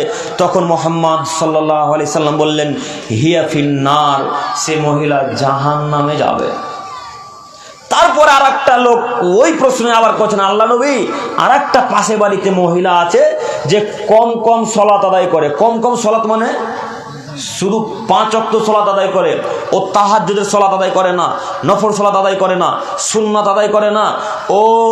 তারপরে আবার বলছেন, আল্লাহ নবী, কম কম সালাত আদায় করে, কম কম সিয়াম পালন করে। কম কম সিয়াম মানে শুধু রমজান মাসের একটা মাস সিয়াম পালন করে, ও মুহররমের সিয়াম পালন করবে না, ও আরাফার দিনের সিয়াম পালন করে না, ও 1 সপ্তাহের বৃহস্পতিবার শুক্রবারে সোমবারে সিয়াম পালন করে না, প্রতি চন্দ্রে 13, 14, 15 এই যে সিয়ামগুলো পালন করতে হয়, এই সিয়ামে রোজা পালন করে না। আল্লাহ নবী, তার দানের সংখ্যা এত কম, তার দানের সংখ্যা এত কম, পনিরের সমতুল্য। পনির দেখেছেন? পনির যেমন দান করলে যেই নেকি পায় আল্লাহ নবী, ওইরকম তার দানের সমতুল্য। কিন্তু আল্লাহ নবী, এই মহিলাটাই এত ভালো, এই মহিলাটাই এত ভালো, কোনোদিন কোনো পাড়া প্রতিবেশীকে গালি দেয়নি, কোনোদিন কোনো পাড়া প্রতিবেশীর সাথে ঝগড়া করেনি, কোনোদিন কোনো পাড়া প্রতিবেশীর সাথে নোংরা ভাষায় কথা বলেনি। আল্লাহ নবী, এই মহিলাটার কি হবে? তখন আল্লাহ নবী সাল্লাল্লাহু আলাইহি সাল্লাম বললেন, হিয়া ফিল জান্নাহ, সেই মহিলা জান্নাতে যাবে। আল্লাহু আকবার। তাহলে বেশি বেশি সালাত আদায় করে কোনো লাভ হলো? যে বেশি বেশি সালাত আদায় করে পাড়া প্রতিবেশীকে গালি দিয়ে কোনো লাভ হলো? কোনো লাভ হলো না। এইবার আপনাকে বলতে চাইছি, সালাত কম কম আদায় করেন, সিএম কম কম আদায় করেন, তাসবিহ তাহলিল কম কম করেন, জিকির আজকার কম কম করেন, কিন্তু বেশি ভালো আচরণ করবেন পাড়া প্রতিবেশীর সাথে। জান্নাত কে দিবে? আল্লাহ। মনে থাকবে ইনশাল্লাহ, মনে থাকবে ইনশাল্লাহ। আর মুরব্বী সাহেব, যদি পাড়া প্রতিবেশীকে গালি দিয়েছেন, আজকেই ক্ষমা চেয়ে নিতে হবে। আব্দুল করিম ভাই, আমি যাকে গালি দিয়েছি সেই লোকটা আজকে জালসাতে উপস্থিত আছে, ক্ষমা চাইব কিভাবে? জি, আজকে যে প্রোগ্রাম শেষ করে তার হাত ধরে ভিক্ষা চান। আব্দুল করিম ভাই, লজ্জা লাগে যে ভিক্ষা চাইতে? যদি লজ্জা লাগে ভিক্ষা চাইতে, তাহলে আপনি কিয়ামতের মাঠে ওই লোকটাকে নেকি দেওয়ার জন্য প্রস্তুত থাকেন, নেকি দিয়ে দিতে হবে। বোঝা যায়নি কথা? নেকি দিয়ে দিতে হবে। কাজেই আপনাকে আমি অনুরোধ করে বলি, আজকের পর থেকে অন্তত কোনোদিনও ফকির মিসকিন পাড়া প্রতিবেশী পিতা মাতার সাথে আর খারাপ আচরণ করবো না ইনশাল্লাহ। সবাই বলি ইনশাল্লাহ, আর খারাপ আচরণ করবো না। সম্মানিত দিনী ভাই, বলছিলাম যদি বিদ্যা অর্জন করতেন তাহলে আপনার এই নীতি হতো না। যদি বিদ্যা থাকতো তাহলে আপনি রাসূলের পদ্ধতি গ্রহণ করতেন। যদি বিদ্যা থাকতো তাহলে আপনি কখনো আল্লাহকে ভুলে যেতেন না। পরের অংশে আল্লাহ তাআলা বলছেন, যারা বিদ্যা অর্জন করবে তাদের মান মর্যাদাকে আমি আল্লাহ উঁচু করে দেবো। তার জল জ্যান্ত আমি আপনাকে একটাই প্রমাণ দিই, ডক্টর জাকির নায়েক। যে ডক্টর জাকির নায়েককে চেনেন নাকি? চেনেন। এখন কোথায় আছে ডক্টর জাকির নায়েক? এখন বর্তমান কোথায় আছে? পাকিস্তানে আছে। এখন কোথায় আছে? তার সম্মান দেখেছেন? সম্মান দেখেছেন? আচ্ছা বলেন দেখে, এত সম্মান কিসের জন্যে? এত সম্মান কিসের জন্যে? কিসের জন্য? শিক্ষা, বিদ্যা অর্জন করেছে। ওই যে আল্লাহ বললেন, ইয়ারফাইল্লাহুল্লাযিনা আমানু ওয়াল্লাযিনা উতুল ইলমা দারাজাত। তোমাদের মধ্যে যারা আমাকে মেনে নিবে এবং যারা জ্ঞান চর্চা করবে, জ্ঞান চর্চা, ইসলামিক জ্ঞান চর্চা করবে যারা, তাদের মান মর্যাদাকে আমি আল্লাহ উঁচু করে দেব। তারা আরও আপনাকে উদাহরণস্বরূপ আমি দিই, ডক্টর আসাদুল্লাহ আল গালিব, বাংলাদেশ, রাজশাহী। চেনেন কি আসাদুল্লাহ আল গালিবকে? চেনেন? নাম শুনেছেন না? 5 ভাষার সমপরিমাণের পণ্ডিত। কয় ভাষার পণ্ডিত? 5 ভাষার পণ্ডিত সমপরিমাণের। বাংলাতে যেই বিদ্যা অর্জন করেছে, ইংলিশে তেমনই বিদ্যা অর্জন করেছে। আর ইংলিশে যেই বিদ্যা অর্জন করেছে, অ্যারাবিকও সেই বিদ্যা। অ্যারাবিকে যেই বিদ্যা, উর্দুতে সেই বিদ্যা। উর্দুতে যেই বিদ্যা, ফার্সিতেও। 5 ভাষার সমপরিমাণের পণ্ডিত। আল্লাহুস সামাদ, এত সম্মানিত মানুষ। ওদের সম্মান দেখলে মাথা আপনার ঘুরে যাবে। আমি জানি ওদের সম্মান, আমরা ওদের সাথে উঠা বসা করি। আল্লাহুস সামাদ দিয়েছি দেখা করতে, তো এত লোক কোথায় কার সাথে সাক্ষাৎ করবে কখন ও নিজেও বুঝতে পারেন। যেখানে তারা আলোচনা করতে যাবে, হাজার হাজার লোক। এরকম লোক কোনো নেতাকে দেখতে আসে না। আছে? আরও একটা উদাহরণস্বরূপ আপনাকে বোঝাই, আব্দুর রাজ্জাক বিন ইউসুফ। চেনেন নাকি? হ্যাঁ, সবাই চেনেন না? কত সম্মান দেখেছেন ওনার। আল্লাহুস সামাদ। ওনার সম্মান দেখলে আমি আঁচ করতে পারি। আমরা একসাথে প্রোগ্রামে আমি গিয়েছিলাম, আর ওনার রাজশাহী, ওনার মাদ্রাসায় গিয়েছি আলহামদুলিল্লাহ। তো উনি যেখানে খুতবা দিতে যান, জুমার খুতবা যদি কোনো জায়গায়, ধরুন আপনারা দাওয়াত দিয়েছেন, এসেছে, তো জুমার খুতবা দাওয়াত দিতে এসেছে, তো জুমা মসজিদ পরিপূর্ণ হয়ে যাওয়ার পর জালসার মতো প্যান্ডেল করতে হয়েছে জুমাতেই শুধু। দেখেছেন কি? জুমাতে শুধু প্যান্ডেল করতেছে, রাস্তাতে আর মাঠে ঘাটে। তার মানে লোক কত এসেছে নামাজ পড়তে, তাকে দেখার জন্য, বক্তব্য শোনার জন্য। আমি আপনাকে কি দিয়ে বুঝাবো কত সম্মান? কেন এত সম্মান বলেন তো দেখি? শিক্ষা, বিদ্যা। আপনাকে বলিনি যে বিদ্যা যে অর্জন করতে পারবে তার মান মর্যাদা আল্লাহ তাআলা বাড়িয়ে দেবে। তার জলজান্ত প্রমাণ আমি আপনাকে 3টা দেখালাম, আরও অনেক আছে। আপনাকে কত দেখাবো? আরও সম্মান দেখায় আপনাকে আমাদের ভারতবর্ষের উত্তর দিনাজপুরে বুঝাই। আমি আপনাকে এদের উদাহরণ এই জন্যে দিচ্ছি যে আমি আল্লাহ বলছেন যে যারা জ্ঞান অর্জন করবে তাদের মান মর্যাদা আমি উঁচু করে দেবো। এই জন্য এদের উদাহরণস্বরূপ আমি আপনাকে দেখাতে চাইছি যে এদের মান মর্যাদা কত বেশি। এদের মান মর্যাদা আল্লাহ কত বাড়িয়ে দিয়েছেন। একটাই কারণ, সেটা কিসের জন্যে? শিক্ষা। আর আল্লাহ, তুমি আমাদের সকল দিনী ভাই বোনদেরকে, ইসলামী সম্মানিত দিনী ভাই, আরো কথা এবার আমি আপনাকে বলতে চাইছি, যদি বিদ্যা থাকতো তাহলে অন্তত আজকের মতো এই যাবে না, বিড়ি গুল গুটকা পাওয়া যাবে, শতকরা 95টার কাছে পাওয়া যাবে। আল্লাহ, এদেরকে কি দিয়ে বুঝাবো আমি এখন? কি ধর্মীয় ওয়াজ মাহফিল আলোচনা হচ্ছে, তো মুরব্বী সাহেব এটা ইসলামিক সব, এটা দুর্গা পূজার মেলা নয়। এটা কি গণেশের পূজা দেখতে এসেছেন না ছট পূজা দেখতে এসেছেন? আসামে ছট পূজা হয়, ছট পূজা দেখতে এসেছেন যে বিড়ি গুল গুটকা মদ নিয়ে আসবেন? ছট পূজাতে দুর্গা পূজাতে মদ নিয়েও যায়, গাঁজা নিয়েও যায়, হিরোইন নিয়েও যায়, সব কিছু নিয়ে দেখতে যায়, জেনা করেও যায়। তো এটা নাকি ওই পূজার স্থান পেয়েছেন নাকি? লজ্জা হয় না? খারাপ লাগে না একটুকু? হায়া লাগে না? একটু ইতস্তৌধানি একটুকু খারাপ লাগে না? করছি একটুও খারাপ লাগে না? মুসলমান পরিবারে জন্মগ্রহণ করে বিড়ি পান করেন, ছি, লজ্জা হয় না কেন? খারাপ লাগে না কেন? মুসলমান পরিবারে জন্মগ্রহণ করে আপনি বিড়ি পান করবেন মানে, গুটকা খাবেন মানে, মদ পান করবেন মানে? কি দিয়ে আপনাকে আমি বুঝাবো এখন রাসূলের নীতি? আল্লাহ নবী আজ থেকে 1450 বছর পূর্বে বলেছেন, লা ইয়াদখুলুল জান্নাতা কাম্মার, যারা জুয়া এবং লটারিতে অংশগ্রহণ করে তারা জান্নাতে যাবে না।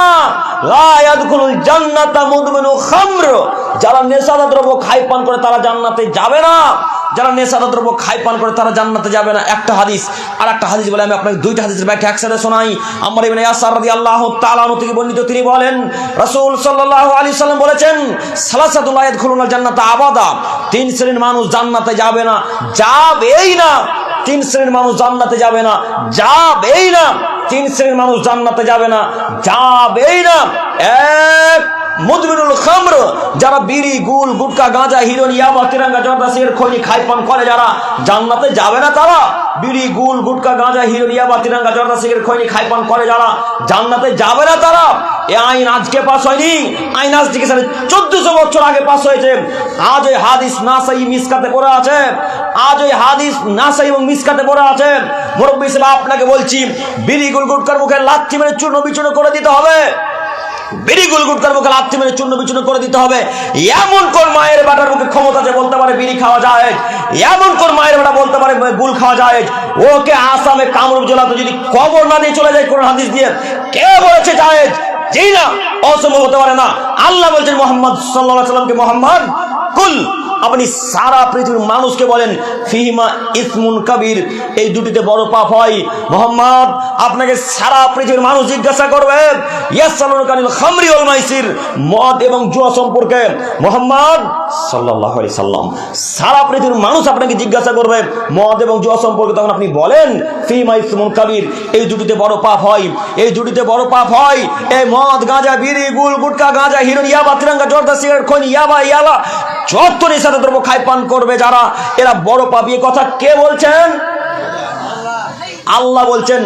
আপনার হুজুরকে আপনাকে চ্যালেঞ্জ করে গেলাম, আপনাদের কামরূপ জেলাতে এমন কোন মায়ের বেটার ক্ষমতা আছে বলতে পারে বিড়ি খাওয়া যায়? এমন কোন মায়ের বেটার মুখে ক্ষমতা আছে বলতে পারে বিড়ি খাওয়া যায়? এরা অসম্ভব হতে পারে না। জর্দা পান খাওয়া যায় মানে, গুটকা খাওয়া যায় মানে, হুজুর নিজে খায় তাই বলেছে যায়। হ্যাঁ, হুজুর নিজে গুল খায় তাই বলেছে মাকরু। মাকরু মানে বেটা, মাকরু মানে খারাপ, অপছন্দনীয়। মাকরু মানে কি বললাম? খারাপ, অপছন্দনীয়, নোংরা জিনিস। ও হুজুর, খারাপ জিনিস খান আর আমাদের এই কামরূপ জেলাতে ইমামতি করেন, লজ্জা লাগে না? খারাপ জিনিস খারাপ আমাদের জেলাতে আমাদের গ্রামে ইমামতি করে, লজ্জা লাগে না? কেন খারাপ জিনিস খাবেন আর ইমামতি করবেন? এই ছেলে, তোমার হুজুর তোমাকে ধ্বংস করেছে। এই যুবক, তুমি তাকাও, তোমার হুজুর তোমাকে ধ্বংস করেছে। তুমি হুজুরের কাছে ফতোয়া নিতে গেছে, হুজুর সিগারেট খাওয়া কি যাবে? তখন তোমার হুজুর ফতোয়া দিয়েছে সিগারেট খাওয়া মা করো, খেলে খেতে পারো, না খেলে না খেতে পারো। এরকম ফতোয়া দেয়নি মনে হয়? কথা বলে না? দিয়েছে না? তোমার হুজুর কেন এরকম ফতোয়া দিয়েছে তুমি জানো? তোমার হুজুর নিজে জর্দা পান খায় তাই ফতোয়া দিয়েছে। দেখো তোমার হুজুরের অবস্থা, তোমার হুজুরের অবস্থা দেখাচ্ছি। দেখো তোমার হুজুর এই জায়গাতে বক্তব্য দিতে আসছে, বক্তব্য দিতে আসছে, তবু জর্দা পান মুখে ভরার পকেটে একটা জর্দা পান ভরাই আছে। কথা মনে মিলল না আমার নাকি? জর্দা পান হুজুরের পকেটে আছে, মুখে তো আছেই। এই হুজুর কিভাবে জাতির বক্তা হতে পারে? এই হুজুর কিভাবে জাতির উপকার করতে পারে? কখনো নয়, কাল্লা। কিয়ামত পর্যন্ত এই হুজুর যদি দিনই সবাই আলোচনা করে, একটা মানুষ উপকার আসবে না। হুজুর নিজে খাই। এবার তোমাকে বলি, শোনো যুবক, তোমার হুজুর তোমাকে ধ্বংস করেছে, তারপরেও তোমাকে বলি, তোমাকে আল্লাহ কিয়ামতের মাঠে যখন জিজ্ঞাসা করবে বিড়ি, গোল গোটকা, গাঁজা, হিরোইন সম্পর্কে আব্দুল করিম মিরানুল ইসলাম তোমাদের কামরূপ জেলাতে এসে বক্তব্য রেখেছিল, তারপরে বিড়ি খেয়েছিল কেন?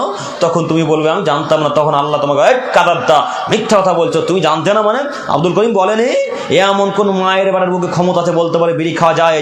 ওকে কামরূপ জেলাতে যদি কবর না দিয়ে দিই, বলেন এরকম? তখন আপনি বলবেন জি হ্যাঁ বলেছিল, তাহলে পান করেছিল কেন? আল্লাহ পারিনি যে বাথরুম গেলেও নাকি বিড়ি খাওয়া লাগে, নাহলে পায়খানা হয় না। হ্যাঁ, টেনশন লাগলে বিড়ি ধরাই, ঝগড়া লাগলে বিড়ি ধরাই, ঠান্ডা লাগলে বিড়ি ধরাই, গল্প করতে করতে বিড়ি ধরাই, চায়ের দোকানে এক কাপ, এক হাতে চা, এক হাতে বিড়ি, সিগারেট।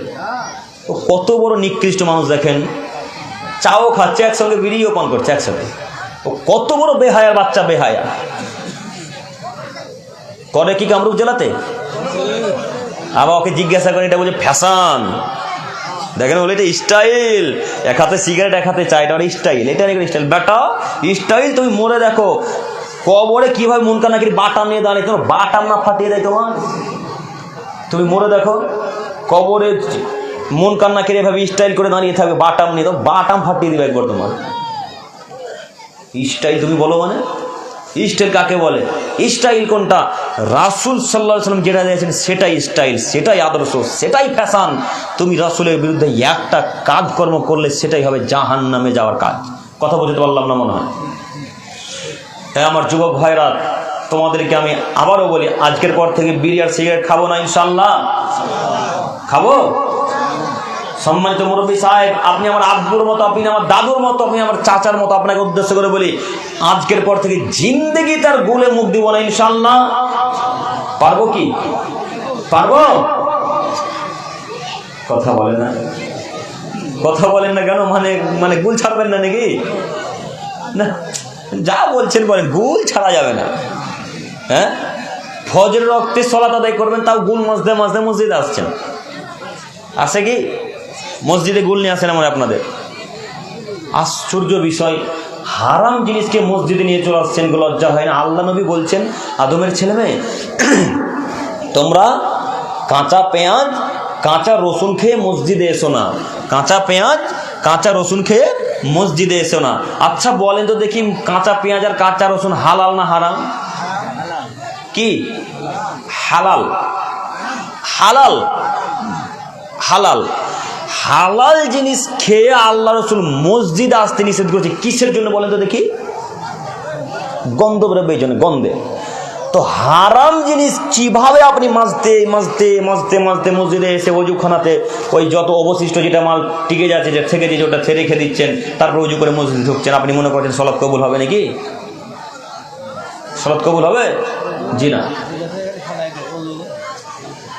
কেউ প্রমাণ করতে পারবে না যে এদের সালাত কবুল হবে। জি না, এদের সালাত কবুল হবে না। আমি আবার আপনাদেরকে চ্যালেঞ্জ দিয়েছি, আবার কামরূপ জেলাতে চ্যালেঞ্জ করে গেলাম, যেদিন প্রমাণ করতে পারবে যে বিড়ি খেলে সালাত কবুল হবে, সেদিন থেকে আর জাতির সামনে কথাই বলবো না ইনশাআল্লাহ, ইনশাআল্লাহ। তো আব্দুল করিম ভাই, আমি তো গুলও খাই, সালাত আদায় করে এখন কি করবো, ছাড়তে পারি না। জি, গুল যদিও খান তবু আপনাকে সালাত আদায় করতে হবে। কেন? সালাত আদায় না করে যে পাপটা হতো, এখন যদি সালাত আদায় করেন আর গোলও খান, তাহলে এই পাপটা আর হবে না, গোল খাওয়া পাপটা শুধু হবে। কথা মনে বুঝতে পারেননি?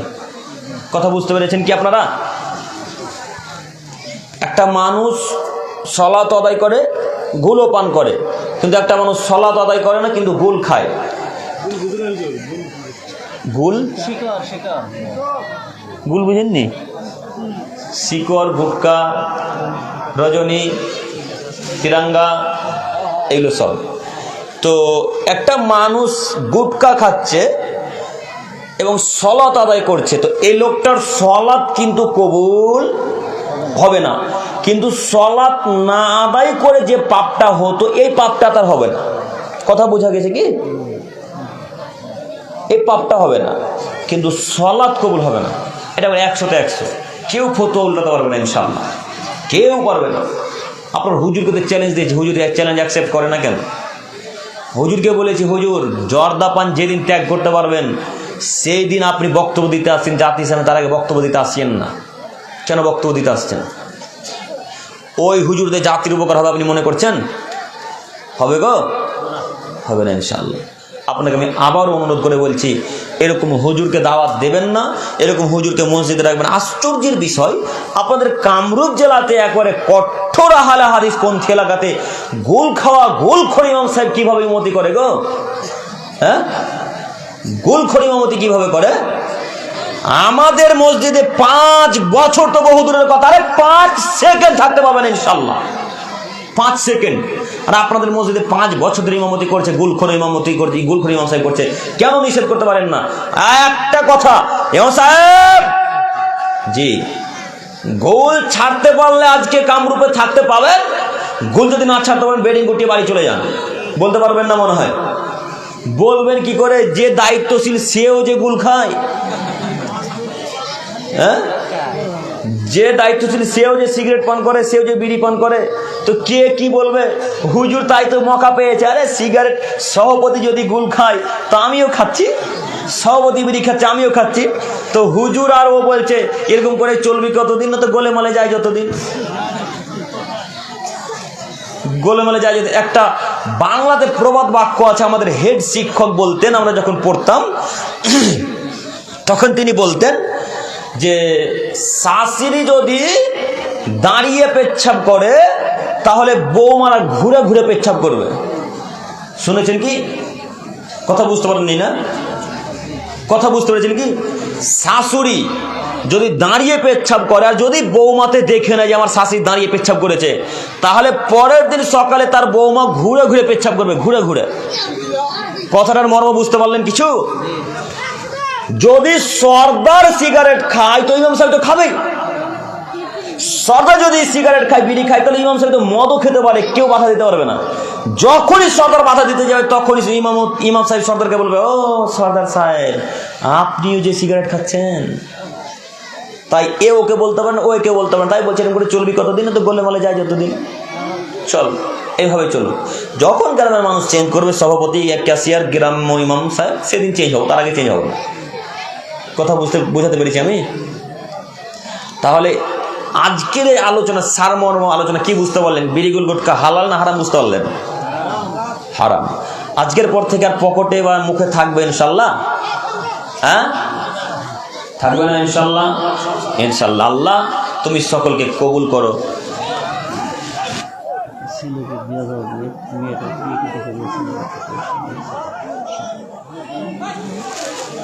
বুঝতে না লাগবে,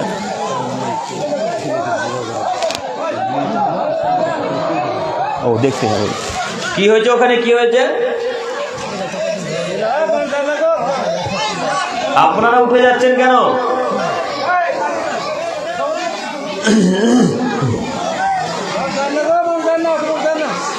আপনারা উঠছেন কেন? আপনারা বসুন।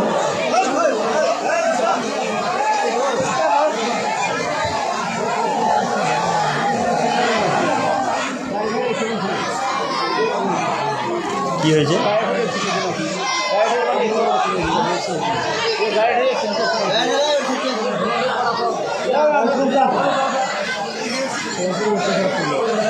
আপনারা বসুন ভাই, আপনারা এগিয়ে আসুন। আপনারা যাবেন না, সবাই যাওয়ার প্রয়োজন নেই। যেনারা দায়িত্বে আছে তারা যান, শুধু দায়িত্বশীলগণ যান।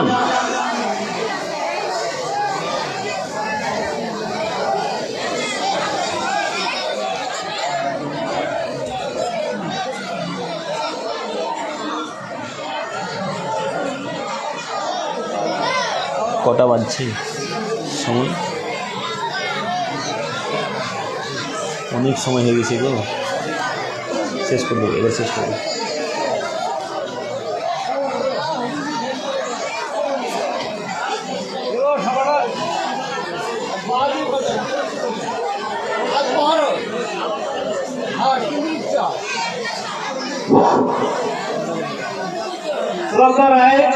আপনারা ওখানে ঠিক করেন না, কি হয়েছে সবাই এই দাঁড়িয়ে মাধ্যমে সাজান। আপনারা ফিরে আসেন, সবার কাজ তো চলে আছে। আপনারা কেন সভাটা ভঙ্গ করে গেলেন, সবার সৌন্দর্য নষ্ট করে দিলেন? এসে বলেন, আসেন সবাই দয়া করে। আসেন আসেন আসেন বসে পড়েন।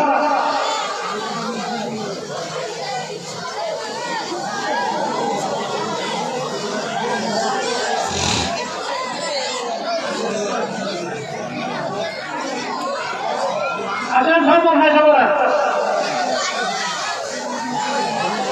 হয়েছেটা কি কি হয়েছে মানে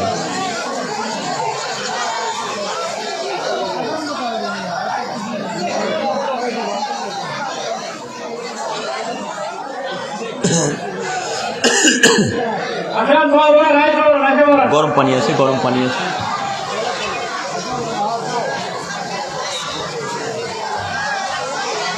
আচ্ছা দেখি দেখা আসেন আসেন সবাই বসে পড়েন ইনশাআল্লাহ। এত সুন্দর সুন্দর কথা বলতেছে আর কোথায় ফোন করিতে সকলে এত দূর থেকে আসছিলেন, তো সুন্দর কথা বলছেন। আমাদের সৌম্য আর আপনারা খুব উন্নত করি।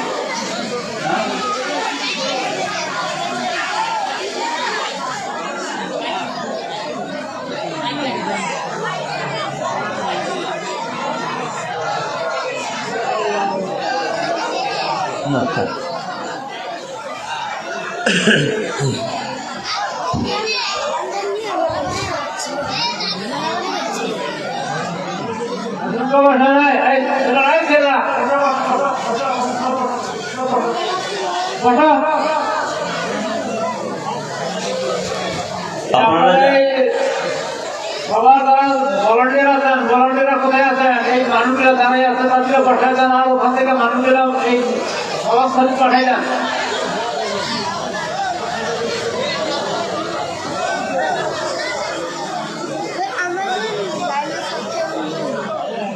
মানুষগুলো সব পাঠাইছেন তো? সবাই বসে পড়েন। সম্মানিত উপস্থিতি, আপনারা ওখানে যারা অনেকেই দাঁড়িয়ে আছেন, আপনাদের অনুরোধ করে বলা হচ্ছে আপনারা স্টেজের সামনে দিকে আসুন। আমরা বক্তব্যের শেষ পর্যায়ে চলে এসেছি, আমরা এবার শেষ করে দেবো ইনশাল্লাহ। তো আপনারা একটু এদিকে এগিয়ে চলে আসুন, আমরা শেষ মুহূর্তে এসেছি, কিছুক্ষণ আলোচনা হবার।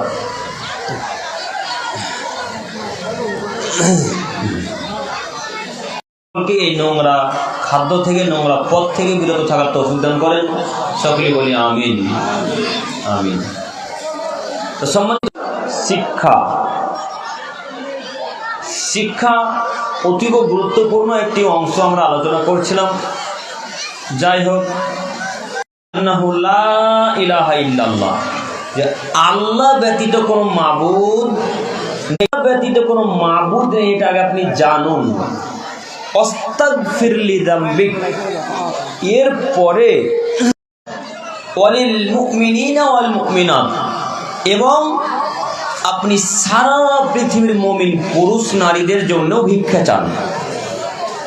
একটু আমার দিকে তাকান, মনোযোগ দেন, একটু আমার দিকে মনোযোগ দেন। আল্লাহ তাআলা বলছেন ফাআলাম মুহাম্মদ সাল্লাল্লাহু আলাইহি সাল্লাম, আগে আপনি জানুন আন্নাহু লা ইলাহা ইল্লাল্লাহ, যে আল্লাহ ব্যতীত কোনো উপাস্য নেই, আল্লাহ ব্যতীত কোনো ইবাদতের যোগ্য কেউ নেই, আল্লাহ ব্যতীত কোনো মাবুদ নেই, এটা আগে আপনি জানেন। তারপরে নিজের পাপের জন্য ভিক্ষা চান। তার মানে যদি আল্লাহর কাছে ক্ষমা চান, তবু আগে জ্ঞান অর্জন করা লাগবে। আল্লাহ বলছেন, আমাদের নবী মোহাম্মদ সাল্লাল্লাহু আলাইহি সাল্লামকে আল্লাহ বলছেন, মোহাম্মদ আগে আপনি জানেন যে আমি ছাড়া কেউ নয় পৃথিবীতে, আমারই ইবাদত করতে হবে, আমাকেই ডাকতে হবে। আমি বৃষ্টি দিতে পারি, আমি আগুন দিতে পারি, আমি জাহান্নাম জান্নাত দিতে পারি, আমি কবর আযাবকে মাফ করতে পারি, এগুলো সব করতে পারে কে? আল্লাহ। তো এটা আগে আপনি জানেন যে আমি ছাড়া কেউ নেই। এটা যখন আপনি জানতে পারবেন, এই জ্ঞান যখন আপনি অর্জন করে নেবেন, তারপরে পাপের জন্য ভিক্ষা চেয়ে আমাকে এক পর্যায়ে বলেন, আল্লাহ তুমি বড় দয়াবান, তুমি বড় ক্ষমাবান, তুমি বড় রহমান, আল্লাহ তুমি আমাদের পাপকে ক্ষমা করো। সম্মানিত দিনী ভাই, এবার আপনাকে আমি বলতে চাইছি, যদি আপনি না জানেন যে আল্লাহ ক্ষমা করতে পারেন, আপনি মনে করেন যে জানেন না যে আল্লাহ ক্ষমা করতে পারেন, তাহলে আপনি ক্ষমা চাইবেন আল্লাহর কাছে? ক্ষমা চাইতে পারবেন না। কেন? আপনি তো জানেনই না যে আল্লাহ কিভাবে ক্ষমা করে। আপনি জানেনই না যে কি কি দোয়া বললে আল্লাহ ক্ষমা করে, কিভাবে তওবা করতে এতটুকু জ্ঞান নেই, কিভাবে আল্লাহর কাছে ভিক্ষা চাইতে হয় এতটুকু জ্ঞান নেই। আল্লাহর কাছে ভিক্ষা চাইতে হলে, আল্লাহর কাছে দোয়া করতে হলে আগে সূরা ফাতিহা পাঠ করতে হয়, তারপরে রাসূল সাল্লাল্লাহু আলাইহি সাল্লামের উপর দরুদ পাঠ করতে হয়, তারপরে আরবিতে কিছু বলা লাগে। আরবিতে বলার পরে এক পর্যায়ে বাংলাতে গিয়ে বলেন, আল্লাহ আমি এই পাপ করেছি মাবুদ, তুমি আমাকে দয়া করে ক্ষমা করে দাও। আল্লাহ আমি এই পাপ করেছি মাবুদ, দয়া করে তুমি আমাকে ক্ষমা করে দাও। আগে জ্ঞান অর্জন করার পর ভিক্ষা চাইতে হবে, তাহলে আল্লাহ ক্ষমা করবে। একটা উদাহরণস্বরূপ আপনাদেরকে কথা বলি। মনে করেন আপনাদের কামরূপ জেলাতে একটা ডন আছে, খুব পাওয়ারফুল মানুষ আছে। তো আমি মুর্শিদাবাদ থেকে এসেছি, বা আপনি এসেছেন অন্য একটা জেলা থেকে, এসে ডনের সামনে খুব জোর গলায় ধমক দিয়ে কথা বলছেন, এই এটা করতে হবে, ওটা করতে হবে, হ্যান করতে হবে, ত্যান করতে হবে। আপনার কিন্তু জানা নেই যে লোকটা ডন, শক্তিশালী মানুষ, আপনি জানেন না, তাই তার সামনে এত জোরালোভাবে কথা বলছেন। যখন আপনি জানতে পেরে যাবেন যে এই লোকটা এত শক্তিশালী মানুষ, তখন কিন্তু আর জোরালো ভাষায় কথা আপনি বলতে পারবেন না। তার মানে আগে কি অর্জন করা লাগলো? জ্ঞানটা অর্জন করলেন যে এই লোকটা এত শক্তিশালীর সামনে যদি কথা বলি তাহলে আমাকে হত্যা করতে পারে, তাহলে আমাকে নরম ভাষাতে কথা বলতে হবে। তাই আল্লাহ হুবহু এইভাবে কথা বলছে যে তোমরা আগে জানো। যেমন আরো একটা কথা বলি, যে আল্লাহর কাছে চাইতে হলে আগে আল্লাহর প্রশংসা করতে হয়। প্রশংসা, উদাহরণস্বরূপ আপনি একটা লোকের কাছে টাকা কর্জ নিবেন, ধার নিবেন। আপনি আব্দুর রহমানের কাছে টাকা ধার নেবেন, তো আব্দুর রহমানকে বলছেন, এই আব্দুর রহমান 5,000 টাকা ধার দে তো, আমার মায়ের শরীর খারাপ, আমার মাকে ডাক্তার দেখাবো। এই ভাষাতে কর্কশ ভাষাতে যদি আব্দুর রহমানের কাছে টাকা ধার চান, টাকা দিবে না। ওই আব্দুর রহমানকে এবার এই ভাষাতে বলেন যে, আব্দুর রহমান ভাই, আমার মায়ের শরীরটা তো খুব খারাপ, তো আমি তো গ্রামের মানুষের মুখে শুনেছি তুমি টাকা কর্জ দাও, মানুষকে টাকা ধার দাও। যদি 5,000 টাকা ধার দিতে, কর্জ দিতে, তো আমার উপকার হতো, আমার মাকে আমি ডাক্তার দেখাতে পারতাম। এই ভাষাতে যদি তার নরম করে, তার প্রশংসা করে কথা বলেন, তাহলে 5,000-এর জায়গাতে আপনাকে 10,000 টাকা দিয়ে দেবে, ইনশাল্লাহ দেবে না? একই ভাষা, একই লোকে কয়েকটি 2 রকম কথা বললে, একটাতে গ্রহণ করলো আর একটাতে গ্রহণ করলো না। তাই আল্লাহ এটাই বলছেন যে আমার কাছে কিছু চাইতে হলে আগে আমার প্রশংসা করো। আগে বলেন আল্লাহ যে আল্লাহ তুমি বড় দয়াবান, আল্লাহ তুমি বড় রহমান, আল্লাহ তুমি দয়াশীল, আল্লাহ তুমি ক্ষমাশীল, আল্লাহ তুমি দয়াশীল, আল্লাহ তুমি ক্ষমাশীল। আল্লাহ তুমি তো 99টা মানুষকে হত্যা করার পর ক্ষমা করেছো, আল্লাহ 100টা মানুষকে হত্যা করা ব্যক্তিকে ক্ষমা করেছো, আল্লাহ যে লোকটা জিন্দেগিতে কোনো সৎ কাজ করেন তাকেও ক্ষমা করেছো। আল্লাহ আমি তো এত বড় পাপ করিনি, আল্লাহ আমি তো এত বড় পাপ করিনি, আল্লাহ আমি তো এত খারাপ নই, আল্লাহ আমি তো জেনা করিনি, আল্লাহ আমি তো সুদ খাইনি, আল্লাহ আমি তো ঘুষ খাইনি, আল্লাহ আমি তো মায়ের অবাধ্য চলিনি। আল্লাহ তুমি দয়াবান, আল্লাহ তুমি তো রহমান, আল্লাহ তুমি আমার এই পাপকে ক্ষমা করো। এইভাবে আল্লাহর কাছে তার প্রশংসা করে, তার নাম করে আল্লাহর কাছে ভিক্ষা চান, আল্লাহ ইনশাল্লাহ ক্ষমা করে দেবেন। তাই আল্লাহ মুহাম্মদ সাল্লাল্লাহু আলাইহি ওয়াসাল্লামকে বলেছেন, মুহাম্মদ আগে আপনি জানেন আন্নাহু লা ইলাহা ইল্লাল্লাহ, আল্লাহ ব্যতীত কোনো মাবুদ নেই, এটা আগে আপনি জ্ঞান অর্জন করেন। তারপরে গ্রামের মানুষকে, তারপরে আপনি আল্লাহকে বলেন, আল্লাহ তুমি আমাকে ক্ষমা করো। শুধু মুহাম্মদ সাল্লাল্লাহু আলাইহি সাল্লাম নিজের জন্য আল্লাহর কাছে ক্ষমা চেয়েছেন, এই কথা ঠিক নয়। অলিল মুমিনিনা ওয়াল মুমিনাত, যত ইমানদার পুরুষ নারী আছে সকলের জন্য মুহাম্মদ সাল্লাল্লাহু আলাইহি ওয়াসাল্লাম আল্লাহর কাছে ভিক্ষা চেয়ে বলেছেন, আল্লাহ তুমি ইমানদার পুরুষ নারীদেরকে ক্ষমা করো। তার মানে কত দয়াশীল মানুষ তিনি, আপনাকে আমি বোঝাতে অক্ষম। মুহাম্মদ সাল্লাল্লাহু আলাইহি সাল্লাম কত দয়াশীল মানুষ, আমি আপনাকে বোঝাতে অক্ষম। আল্লাহ নবী অতীব দয়াশীল, আল্লাহ নবী অতীব দয়ালু মানুষ ছিলেন। মুহাম্মদ সাল্লাল্লাহু আলাইহি সাল্লাম তিনি এত দয়ালু, দেখেন আপনাকে একটু আমি দেখাচ্ছি তার দয়া কত বেশি মুহাম্মদ সাল্লাল্লাহু আলাইহি সাল্লামের। ওই যে তায়েফের ময়দানে যখন দাওয়াত দিতে গেল, তখন তায়েফের বড় বড় যারা কাফের, তারা গ্রাম্য ছেলেদেরকে লালিয়ে দিল। তাদের গ্রাম্য ছেলেদেরকে বললো, এই লোকটা পাগল, একে তোমরা পাথর মারো, একে তোমরা রক্তাক্ত করে, একে তোমরা তায়েফ থেকে তাড়িয়ে দাও। তো গ্রাম্য ছেলে, কিছু কিছু বখাটে ছেলে থাকে, বদমাশ ছেলে থাকে, ওদের কথা শুনে মোহাম্মদ সাল্লাল্লাহু আলাইহি সাল্লামকে পাথর মারতে শুরু করলেন। মোহাম্মদ সাল্লাল্লাহু আলাইহি সাল্লামকে পাথর মারতে মারতে তার মাথা ফাটিয়ে দিল, শরীরকে রক্তাক্ত করে দিল, মাথাকে রক্তাক্ত করে দিল। এমন তো অবস্থায় পাহাড়ের ফেরেশতা এসে আল্লাহ নবীকে বলছেন, আল্লাহ নবী একটু বলেন না তায়েববাসীকে একবার মাটির সাথে মিশিয়ে দিব, গোটা পাহাড়কে তুলে এনে তায়েববাসীকে একবার মাটির তলে ভরে দেবো, আল্লাহ নবী একটু বলেন। তখন মুহাম্মদ সাল্লাল্লাহু আলাইহি সাল্লাম বলছেন, না না না না না, আমি তো ওদের জন্য দয়া স্বরূপ এসেছি, রহমত স্বরূপ এসেছি, আমি তো ওদের হেদায়েতের জন্য এসেছি। তোমরা যদি তাদেরকে ধ্বংস করে যাও, আমি দাওয়াত কাকে দেব? আল্লাহ বলতে পারেন তিনি কত দয়াশীল মানুষ, বলতে পারেন তিনি কত নম্র মানুষ, বলতে পারেন তিনি কত ভদ্র মানুষ। তায়েববাসী যারা রক্তাক্ত করে দিল মেরে, তাদের জন্যই দোয়া করে আল্লাহর ফেরেশতাদেরকে বলছেন, না না না না, তোমরা তাদেরকে ধ্বংস করো না, পাহাড় চাপিয়ে দিও না, আমি তাদের হেদায়েতের জন্য এসেছি। তাহলে আপনাকে আমি বোঝাতে চাইছি মুহাম্মদ সাল্লাল্লাহু আলাইহি সাল্লামের দয়া, মুহাম্মদ সাল্লাল্লাহু আলাইহি সাল্লাম কত সৎ চরিত্রের মানুষ, তিনি কত নম্র মানুষ, তিনি কত ভদ্র মানুষ। আরও একটা ভদ্রতার প্রমাণ আমি আপনাকে দেখাচ্ছি, দেখুন। আল্লাহ নবী রাস্তাতে চলে যাচ্ছিলেন, আল্লাহ নবী সাল্লাল্লাহু আলাইহি সাল্লাম রাস্তাতে চলে যাচ্ছিলেন। রাস্তাতে যেতে যেতে যেতে যেতে যেতে ইহুদির সাথে একটা দেখা। তো আল্লাহ নবী একটা ইহুদির কাছে ঋণ কর্জ নিয়েছিলেন, টাকা ধার নিয়েছিলেন। তো টাকাটা ধার দিতে হয়তো একদিন দুই দিন লেট হয়েছে।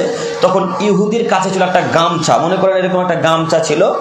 ওই গামছাটাকে ইহুদি রাসূলের গলাতে এভাবে বের দিয়েছেন, রাসূলের গলাতে এভাবে বের দিয়ে একেবারে জোর গলায় টানতে টানতে ছেঁচড়াতে নিয়ে একবারে মাটির সাথে ফেলে দিয়েছে মুহাম্মদ সাল্লাল্লাহু আলাইহি সাল্লামকে। তো পাশে আছেন আবু হুরাইরা, পাশে আছেন উমার, পাশে আছেন আবু বকর, পাশে আছেন আলী, বিখ্যাত বড় বড় সাহাবায়ে কেরামগণ আছে। আল্লাহ নবীকে বলেন, আল্লাহ নবী একবার বলেন না এই ইহুদির গর্দানকে উড়িয়ে দেবো, একবার শুধু বলেন, আপনার মতো বড় মানুষকে মাটির সাথে ফেলে দিয়েছে মানে, আপনার গলাতে গামছা ঝুলিয়ে দিয়েছে মানে, আল্লাহ নবী একটু বলেন তাই এই ইহুদিকে একবার মাটির সাথে মিশিয়ে দেবো। তখন আল্লাহ নবী বললেন, না না না না না, আমারই দোষ, আমার কাছে টাকা পাবে, ওকে টাকা ধার কর্জ মেটানো হয়নি। আল্লাহু সালাম, কত বড় মর্যাদাশীল মানুষ, কত নম্র মানুষ, কত ভদ্র মানুষ, এমন কথা মুখ দিয়ে বের হয়। আমরা যদি টাকা কারোর কাছে পাই তো আমাদের কি তো মার খেতে হয়, হ্যাঁ তাই না? তাহলে মুহাম্মদ সাল্লাল্লাহু আলাইহি সাল্লাম কত ভদ্র নম্র মানুষ, আমি আপনাকে কি দিয়ে বুঝাই?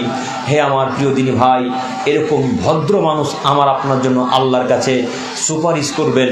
তবে সুপারিশ তাদের জন্যই করবে যারা তার পদ্ধতিতে চলবে। সুপারিশ তাদের জন্যই করবে আল্লাহ নবী যারা তার পদ্ধতিতে চলবে। যারা তার পদ্ধতিতে চলবে না তাদের জন্য সুপারিশ করবেন না। প্রমাণে আপনাকে আমি একটা হাদিস শোনাই, একটু আমার দিকে তাকান।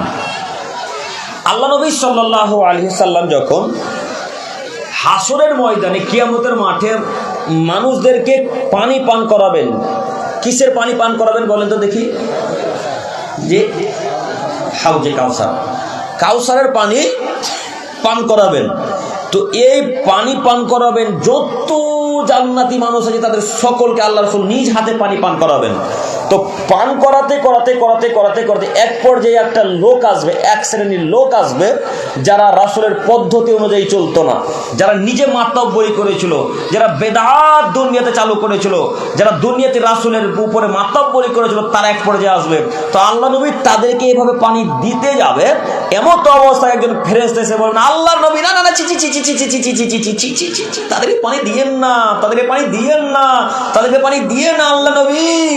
এরা আপনার মৃত্যুর পরে বেদাত চালু করেছিল, এরা আপনার মৃত্যুর পরে দুনিয়াতে তারা নিজে মাতব্বরি করেছিল, এরা আপনার মৃত্যুর পরে দুনিয়াতে আপনার ইবাদতের উপর আরো নতুন ইবাদত সৃষ্টি করেছিল। তখন আল্লাহ নবী বলবেন, সুহকান সুহকান সুহকান, যাও এখান থেকে বেরিয়ে যাও, যাও দূর হও, এখান থেকে বেরিয়ে যাও। যাদেরকে আল্লাহ রাসূল তাড়িয়ে দিবেন কিয়ামতের ময়দান থেকে, তারা কারা? তারা বেদাতি মানুষ। যাদেরকে আল্লাহ রাসূল কিয়ামতের ময়দান থেকে তাড়িয়ে দিবে তারা কারা? বেদাতি মানুষ। বেদাতিরা যাবে কোথায়? জাহান্নামে যাবে।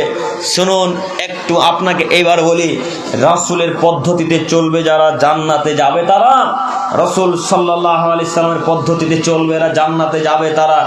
এইখানে আপনাদের দরুদ, এই দরুদ চলে নাকি? আল্লাহুম্মা সাল্লি আলা সাইয়্যিদিনা মাওলানা নবিয়ানা মুহাম্মদ চলে। এটা হচ্ছে বেদাতি দরুদ। রাসূলের মৃত্যুর পর নতুনভাবে দরুদ তৈরি করা হয়েছে। এই দরুদ পাঠ করবে যারা জাহান্নামে যাবে তারা। অনেক বেদাতি কাজকর্ম আছে, আমি আপনাকে কটা দেখাবো। অনেক বেদাতি কাজকর্ম আছে, আমি আপনাকে কটা দেখাবো। আল্লাহ রাসূল আপনাকে সম্মান করবেন না, আল্লাহ রাসূল আপনার জন্য আল্লাহর কাছে সুপারিশ করবেন না, যারা বেদাতি মানুষ। একটা কথা বলি, আপনাদের এখানে জানাজার পরে দোয়া হয় নাকি?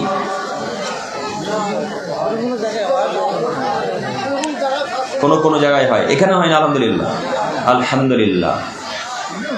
5 ওয়াক্ত সালাতের পর দোয়া হয় নাকি? কিছু কিছু হয়, আলহামদুলিল্লাহ। এখানে হয় না তো, আলহামদুলিল্লাহ। যারা এইভাবে জানাজার সালাতের পর মাটি দেওয়ার পর সকলের একত্রিত হয়ে হাত তুলে মোনাজাত করবে, তারা বেদাতি মানুষ। এদেরকে আল্লাহ রাসূল নিজ হাতে পানি পান করাবেন না, এরা জাহান্নামে যাবে।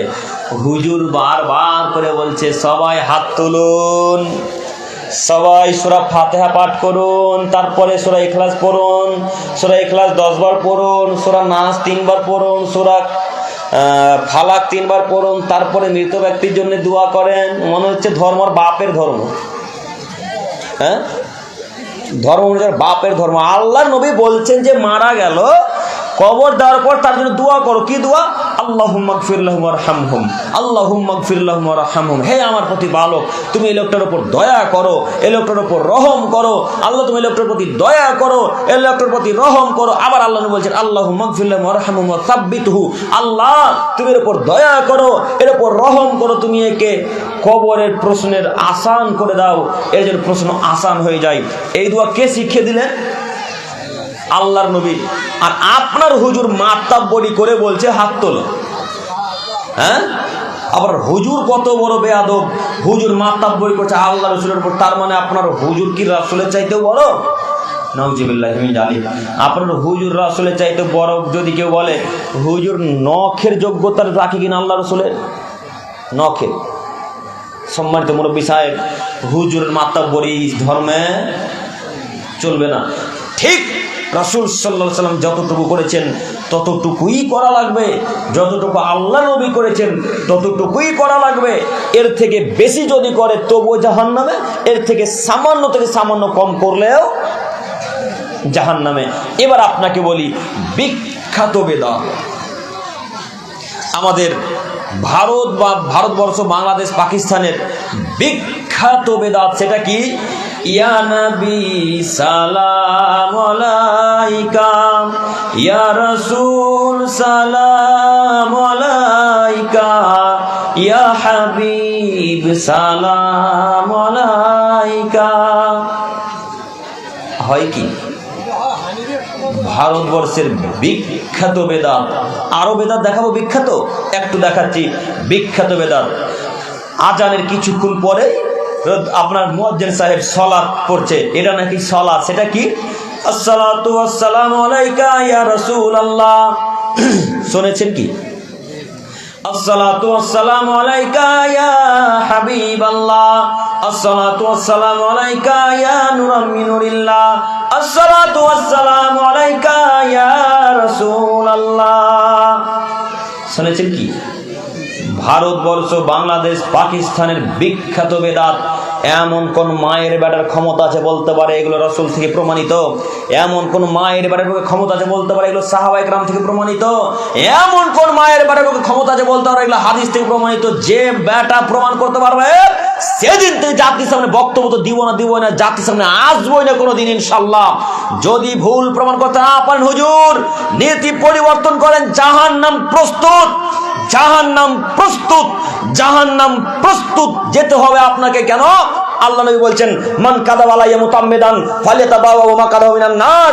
এ বক্তাগণেরা, এ বক্তা সাহেবেরা, তোমরা আমার ব্যাপারে এমন কথা বলো যে কথা আমি বলেছি, এমন কথা বলো জাতির সামনে, সে কথা আমার হতে হবে। আর সে কথা যদি আমি মুহাম্মদ সাল্লাল্লাহু আলাইহি সাল্লামের না হয়, তাহলে তোমাদের থাকার জায়গা জাহান্নাম, তোমাদের থাকার জায়গা জাহান্নাম, তোমাদের থাকার জায়গা জাহান্নাম। হুজুর যে বলছে ইয়া নবী সালাম আলাইকা, হুজুর যে বলছেন আসসালাতু ওয়াসসালামু আলাইকা ইয়া রাসূলুল্লাহ, হুজুর যে বলছে আল্লাহুম্মা সাল্লি আলা সাইয়্যিদিনা মাওলানা মুহাম্মদ, হুজুর আছে কোথায়? না তো হাদিসে আছে। হুজুর আছে কোথায়? না তো হাদিস আছে। হুজুর কোথায় আছে একটু বলেন, না তো হাদিস আছে, খুঁজিয়ে। হুজুরের সব কথায় নাকি হাদিসে আছে, হুজুরের সব কথায় নাকি কোরআনে আছে। হুজুরকে জিজ্ঞাসা করা হয় যখন হুজুর আছে কোথায়, না তো হাদিসে আছে, নেবে। হুজুরের বাপের ক্ষমতা নয় যে হাদিসের কোন জায়গাতে দেখাতে পারে। এই হুজুরকে আল্লাহ নবী আজ থেকে 1400 বছর আগে বলেছেন এই জাহান্নামে যাবে। আল্লাহ নবী বলছেন মান কাযাবা আলাইয়া মুতাম্মিদান ফালিয়াতাবাওয়াহু মাকাদাহু মিনান নার, কেউ যদি এমন কথা বলে আর সেই কথা যদি আমার না হয়, তাহলে তার থাকার জায়গা কোথায়? কথা বলেন কোথায়? জাহান্নাম। হুজুরের থাকার জায়গা জাহান্নাম। হুজুরকে এই জন্য আমি শতদিন বক্তব্যের মাঝে বলেছি, হুজুর একটা বাক্য বলার আগে 100 বার ভাবতে হবে এটা আল্লাহ রসুল বলেছেন কিনা। একটা বাক্য বলার আগে 100 বার ভাবতে হবে এটা আল্লাহ রসুলের বাক্য কিনা, আল্লাহর বাণী কিনা। যদি সেটা আল্লাহর বাণী না হয়, তাহলে হুজুরের থাকার জায়গা জাহান্নাম, হুজুরের থাকার জায়গা জাহান্নাম, হুজুরের থাকার জায়গা জাহান্নাম। আমি আপনাকে কি দিয়ে বুঝাই হুজুরদের অবস্থা কত কঠিন? আমি আপনাকে কি দিয়ে বুঝাই হুজুরদের অবস্থা কত কঠিন? হুজুরদের ব্যাপারে আল্লাহ নবী সাল্লাল্লাহু আলাইহি সাল্লাম যত কঠোর কঠিনভাবে বলেছেন, আর অন্য কোনো মানুষের ব্যাপারে এত কঠোর কঠিনভাবে বলেছেন এটা আমাদের জানা নেই। হুজুরের ব্যাপারে রাসূল সাল্লাল্লাহু আলাইহি সাল্লাম যত কঠোর কঠিনভাবে বলেছেন, আর কোনো সাধারণ মানুষের ব্যাপারে এত কঠোর কঠিনভাবে বলেছেন আমাদের জানা নেই। একটু দেখেন, আপনাকে দেখাচ্ছি হুজুরদের অবস্থা কত কঠিন। আনাস ইবনে মালিক রাদিয়াল্লাহু তাআলা থেকে বর্ণিত, তিনি বলেন রাসূল সাল্লাল্লাহু আলাইহি সাল্লাম বলেছেন রাইতুল লাইলাতা উসরা বিরিজালান তুবরাজু সাফাহু বিমাকারিজা মিনান নার, আমাকে যখন দুইজন ফেরেশতা মেরাজে নিয়ে গেলেন, আমাকে যখন দুইজন ফেরেশতা মেরাজে নিয়ে গেলেন, মেরাজে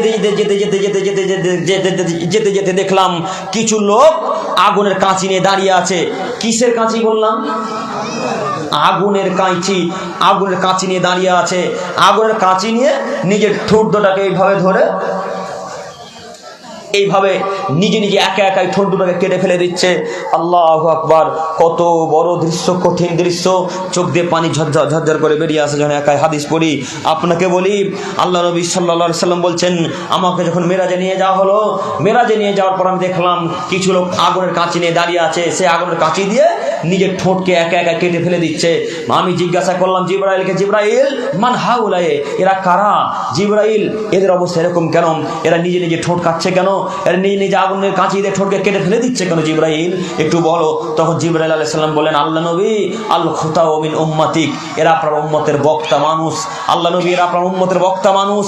আল্লাযিনা ইয়া'মুরুনা বিল মারুফ ওয়া ইয়ানসাউনা আনফুসাহুম, আল্লাহ নবী এরা বক্তব্য যেভাবে দিত সেইভাবে আমল করতো না। আল্লাহ নবী এরা বক্তব্য যেভাবে দিত সেভাবে আমল করতো না আল্লাহ নবী, এই জন্য এরা নিজে নিজে ঠোঁটকে কেটে ফেলে দিচ্ছে। আল্লাহ নবী এরা বক্তব্য যেভাবে দিত সেভাবে আমল করতো না, এইভাবে এরা নিজে নিজে একা একা ঠোঁটকে কেটে ফেলে দিচ্ছে। ওহুম ইয়াতলুনাল কিতাব আফালা ইয়াকিলুন, এরা কোরআন তেলাওয়াত করতো কিন্তু চর্চা করতো না, রাতের বেলায় ঘুমিয়ে থাকতো। এরা কোরআন তেলাওয়াত করতো কিন্তু কোরআনের অর্থ বুঝতো না আল্লাহ নবী, এই জন্য এদের মাথাকে চূর্ণ বিচূর্ণ করে দেওয়া হচ্ছে, এদের ঠোঁটকে একা একা এরা কেটে ফেলে দিচ্ছে আল্লাহ নবী। আমি আপনাকে কি দিয়ে বুঝাই হুজুরের অবস্থা কত কঠিন? আমি আপনাকে কি দিয়ে বুঝাই হুজুরের অবস্থা কত কঠিন? বক্তা সাহেবের অবস্থা কত কঠিন? বক্তা সাহেব নিজে বক্তব্য রাখছে দাড়ি সম্পর্কে, যে দাড়ি কাটা হারাম, দাড়ি কাটা হারাম, দাড়ি কাটা হারাম, আর হুজুরের দাড়ি চতুর্দিক সমান। হ্যাঁ, কথা বুঝেননি? হুজুর বলছে দাড়ি কাটা যাবে না, আর হুজুরের দাড়ি দেখেন চতুর্দিক সমান। একটা মানুষ যদি দাড়ি না কাটে তো তার চতুর্দিক জিন্দেগিতে সমান হয়ে বের হবে না। বের হবে বলছেন? আমাদের দেখেন তো সমান আছে, এদিকে ছোট, এদিক বড়, এদিক ছোট, তাই না? যতক্ষণ পর্যন্ত কেউ দাড়ি না কাটবে বা না চাঁচবে ততক্ষণ পর্যন্ত তার দাড়ি সমান হয়ে বেরোবে না। হুজুর বলছে প্যান্ট টাকর নিচে পরা হারাম, প্যান্ট টাকর নিচে যারা পরে তাদের দিকে আল্লাহ তাকাবেন না, তাদের সাথে আল্লাহ কথা বলবেন না, তাদেরকে আল্লাহ জান্নাত থেকে জাহান্নাম থেকে তুলে জান্নাতে দিবেন না। হুজুরের প্যান্ট দেখা যাচ্ছে একটু পরে, হুজুরের প্যান্টটি টাকর নিচে, পায়জামা টাকর নিচে। বলেন হুজুরের অবস্থা কত কঠিন আমি আপনাকে কি দিয়ে বুঝাই। হে আমার প্রিয় দিনী ভাইয়েরা, আপনাদেরকে বলি, যে আমলটা করতে পারবেন সে আমলটা জনগণকে বলবেন, যে আমলটা করতে পারবেন না সে আমলটা জনগণকে বলবেন না। যদি বলেন তাহলে আপনারও ঠোঁটকে আপনি একা একা কেটে ফেলে দিতে হবে। শুধু হুজুর ঠোঁট কাটবে কথা ঠিক নয়, শুধু হুজুর ঠোঁটকে কেটে ফেলে দেবে কথা ঠিক নয়। আল্লাহ নবী জিবরাইল আলাইহিস সালাম আল্লাহ নবীকে বলছেন, আল খোতাবা মিন উম্মাতিক, এরা আপনার উম্মাতের বক্তা। বক্তা মানে কি? শুধু যারা স্টেজে বক্তব্য দেয় তারাই বক্তা কি? শুধু যারা স্টেজে বক্তব্য তারাই বক্তা? জি না, শুধু স্টেজে যারা বক্তব্য দেয় তারা বক্তা নয়। এই যে যারা মুরব্বী সাহেবেরা চায়ের দোকানে আড্ডা মারে, এই যে যারা দিনী ভাইয়েরা রাস্তাতে আড্ডা মারার বক্তব্য রাখে, বক্তব্য মানে বন্ধুদের সাথে কথা বলার সময় কথা বলে, আরে আব্দুর রহমান নামাজ কেড়ে পড়িস না রে, নামাজ পড়তে হবে, কিন্তু দেখা যাচ্ছে ওই নিজেই নামাজ পড়ে না। এটা বক্তব্য দেওয়া হলো না? আব্দুর রহমানকে বলছে, আরে আব্দুর রহমান কেন বিড়ি খাচ্ছিস রে, কিন্তু নিজেই বিড়ি খাচ্ছে দেখা যাচ্ছে, তো এটা বক্তব্য দেওয়া হলো না? তাহলে শুধু হুজুরের ঠোঁট কাটা হবে কথা ঠিক নয়। যারাই এমন কথা বলবে, সে অনুপাতে যারা আমল করবে না, তাদেরই ঠোঁটকে কেটে ফেলা দেওয়া হবে। হে আমার প্রিয় দিনী ভাই, আপনাদেরকে আমি অনুরোধ করে বলি, কখনো যেই কাজ করতে পারবেন না সে কাজের আদেশ করবেন না, যেই কাজ করতে পারবেন সে কাজের আদেশ করেন, যেই আমল করতে পারবেন সে আমলের আদেশ করেন, ইনশাল্লাহ পরকালে লাভবান হবেন, জান্নাত হবে। সময় অতীব লং হয়ে গেল, আর সময় লম্বা করতে চাইছি না। তাই আপনাদেরকে পরিশেষে আজকের আলোচনার শেষ কথা, সময় অনেক লং হয়ে গেছে তাই না?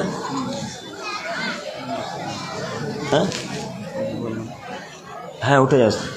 আজকের আলোচনার শেষ কথা সেটা হচ্ছে এই, বিবাহে ছেলেরা যখন বউ দেখতে যাবে তখন কে বউ দেখতে যাবে? প্রশ্ন বুঝতে পেরেছেন? প্রশ্ন বুঝতে পেরেছেন কি? বিবাহে একটা ছেলের বিবাহ দিবেন, মুরব্বী সাহেব আপনাকে বলছি, আপনার ছেলের বিবাহ দিবেন, তো বউটা কে দেখতে যাবে? আপনি যাবেন না আপনার ওই জামাই যাবে না আপনার ছেলে যাবে?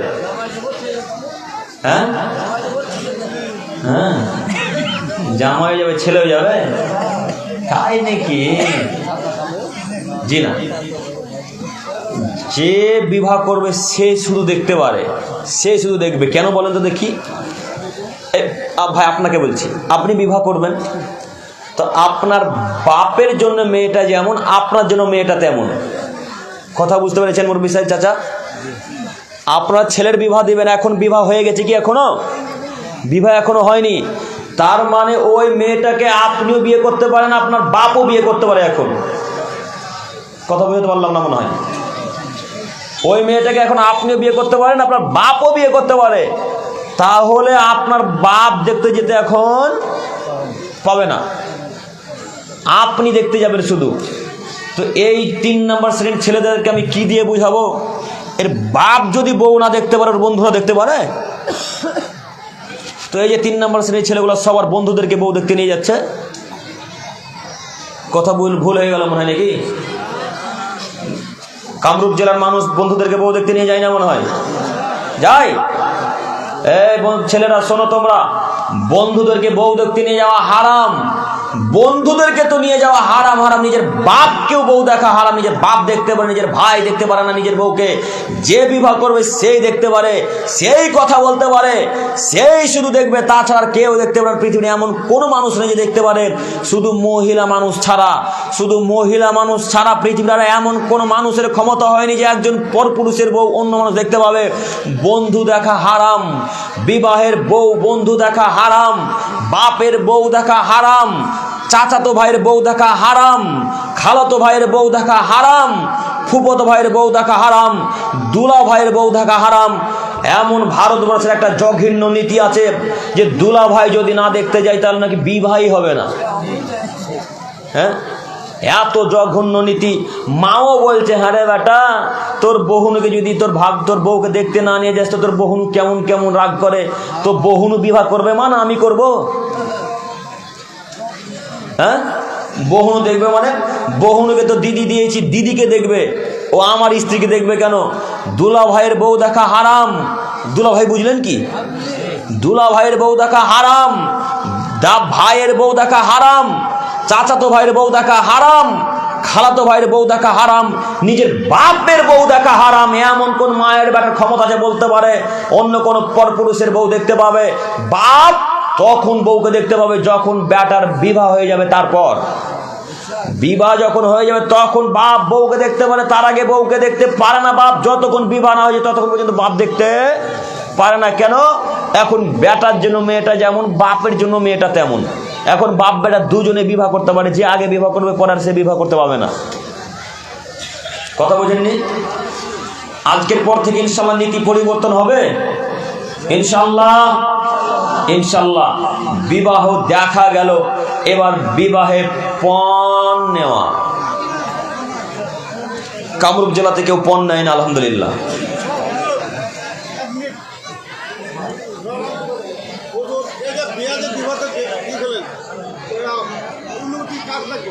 জি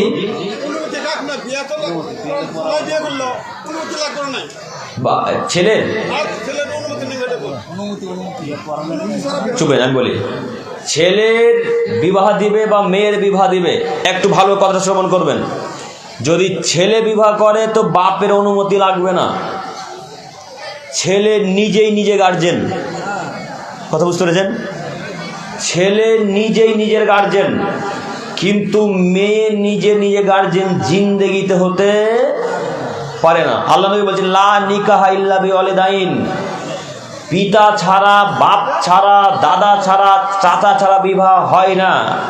লা নিকাহা ইল্লা বিওয়ালিদাইন, অলি ছাড়া বিবাহ হারাম।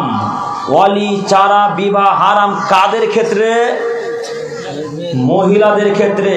লা নিকাহা ইল্লা বিশাহিদাইন, দুইজন সাক্ষী ছাড়া বিবাহ হবে না, দুইজন সাক্ষী ছাড়া বিবাহ হবে না।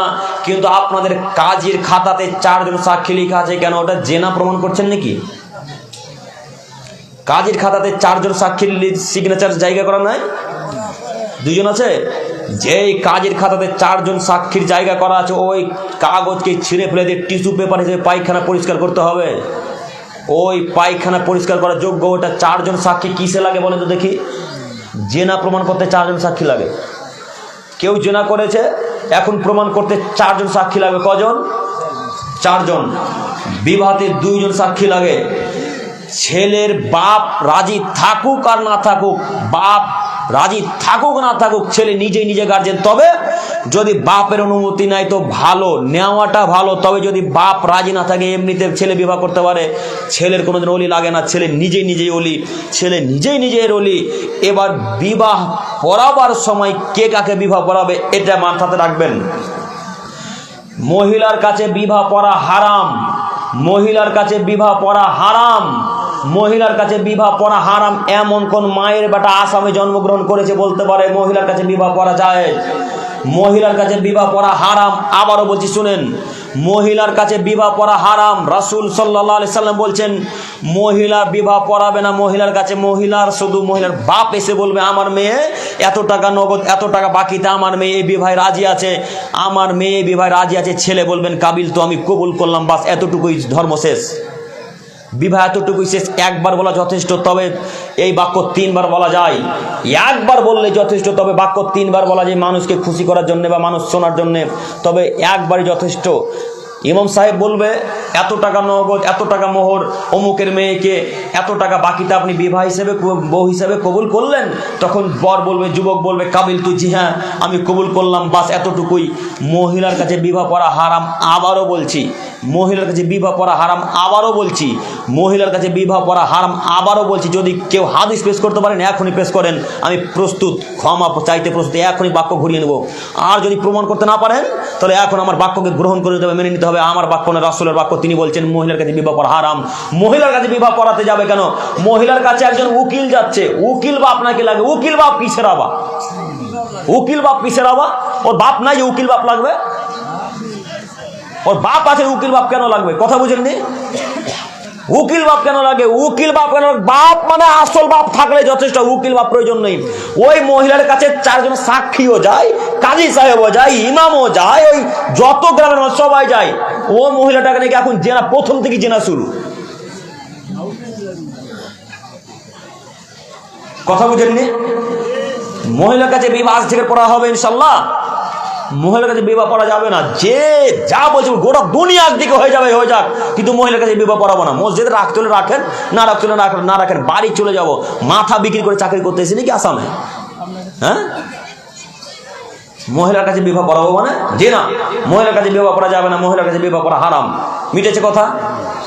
আরো কথা, এই বিবাহের ঝামেলাটা মিটলো কি? বিবাহের পণ, শুনুন মুরব্বী সাহেব এবং যুবক ভাই, আপনাকে বলি, পণ হিসাবে যদি 1 টাকা নেন, 1 লাখ টাকা তো বহু দূরের কথা। পণ হিসেবে যদি 1 টাকা নেন, 1 টাকা তো বহু দূরের কথা, পণ হিসেবে যদি কাগজটুকু নেন, এই কাগজটুকু, তাহলে কিয়ামতের মানে জাহান্নাম ছাড়া কোনো পথ নাই। জাহান্নাম ছাড়া কোনো পথ নাই। কেন বলেন তো?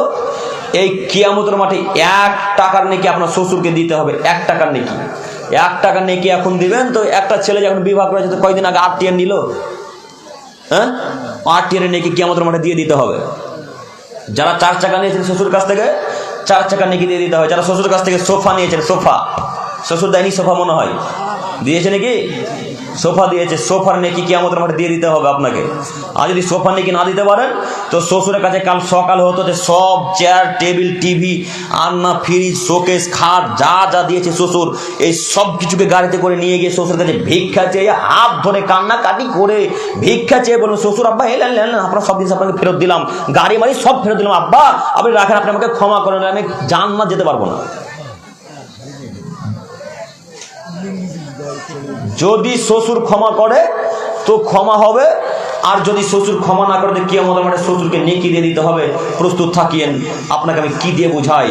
এখন একটা কথা থেকে যাচ্ছে আব্দুল করিম ভাই, যদি শ্বশুরে খুশি মনে দেয়, ও খুশি মনে দিল, তোমার শ্বশুর একটা ভিখারিকে 5 টাকা খুশিতে ভিক্ষা দেয় না, আর তোমার শ্বশুর তোমাকে 1 লাখ টাকার জিনিসপত্র এমনিতে খুশিতে দিয়ে দিল। কথা বুঝতে পারেননি মনে হয়। ও বলছে এখন এটা নতুন টেকনিক, এটা নিনজা টেকনিক, কি যা দিবেন দিবেন, আপনার বেটি জামাই তো সব থাকবে। হ্যাঁ, নতুন টেকনিক না, নিনজা টেকনিক বের করেছে, নতুন টেকনিক। যে কি দিবেন না দিবেন সেটা আপনারা জানেন, যা দিবেন তারপরে শ্বশুর আপনার জামাই বেটি তো থাকবে, দেন যা দিবেন। ওই এত পণ তো নিব না, তাকে যদি দেন তো দিতে পারেন। তার মানে কি ওর অন্তর বলছে দেন, কিন্তু মুখে বলতে পারে না, লজ্জা, মুখে বলতে পারে না। তাই শুনুন, আপনাকে আমি অনুরোধ করে বলছি, যদি গাড়ি কেনার প্রয়োজন হতো বাপ বেটা নিউ বঙ্গায় গ্রামে ভিক্ষা করবে, ঠিক আছে? বাপ বেটা ভিক্ষা করবে। তুমি বলছো যে আব্দুল করিম ভাই আমার স্ত্রীকে কিসে নিয়ে যাবো, স্ত্রী কিসে নিয়ে যাবো মানে রিক্সাতে নিয়ে যাবো। তুমি শ্বশুরের কাছ থেকে টাকা নিয়ে গাড়ি থেকে বউকে বই নিয়ে পারবে, লজ্জা লাগে না? কালকে যখন গাড়ি নিয়ে আসবে তারপরের দিন তোমার বউ বলবে অমুকের বেটা অমুক, আমার বাপের দাও গাড়িতে চলছে, লজ্জা লাগে না? যখন বলবো তখন কি করবেন আপনি, কি বলবেন? আর আপনি যে শ্বশুর কাছ থেকে খাট নিয়েছেন ঠিক আছে, ওই যে রাতে 1টার সময় আপনার স্বামী স্ত্রীতে ঝগড়া লেগেছে, তখন আপনার স্ত্রী বলছে আমার বাপে দাও খাটে শুতেছো না, তুমি নামো, বলবে না মনে হয়? বলে নাকি? হাজার হাজার প্রমাণ, এরকম কত প্রমাণ নেবেন আপনি? কেন পণ নেবেন? আমি পুরুষ মানুষ, আমি কেন পণ নিব? আমি কেন পণ নেব? আমি পুরুষ মানে ক্ষমতা, আল্লাহ ক্ষমতা দিয়েছে, কাজকর্ম করে খাট কিনবো, টাকা কিনবো, আলমারি কিনবো, শোকেস কিনবো, আরে টাকারে মাটিতে শুধবো, যে মাটিতে শুধবো, তার থেকে টাকা একটু বেশি আছে, ওই লোহার খাট কিনবো, লোহার খাট, ওই দড়ি ছায়া কি বলে, দড়ি যে খাট করতো না আগে, কি বলে বলে 4 যে দড়ি, ওই লাইলন দড়ি দিয়ে করে গো, লাইলন পাটের দড়ি দিয়ে ওই দড়ির খাট করবো। কিন্তু শ্বশুরের কাছ থেকে ওই ডাইনিং টেবিল আর ছাপ্পর খাট আর কি খাট বলছে, ওই বক্স খাট টক্স আর কিচ্ছু নেবো না। যদি নেন তো কিয়ামতের মাঠে নেকি দিয়ে দিতে হবে, 1 লাখ টাকার নেকি দিতে হবে। আর কিয়ামতের মাঠে একটা নেকি নেওয়ার জন্য সারা পৃথিবীর মানুষ তার মায়ের কাছে, তার বাপের কাছে, তার দাদার কাছে, তার চাচার কাছে, তার খালার কাছে, তার ভাইয়ের কাছে, সবার কাছে ছোটাছুটি করবে, কেউ 1 নেকিও দিবে না। ফলাফল কোথায় হবে তখন? জাহান্নাম।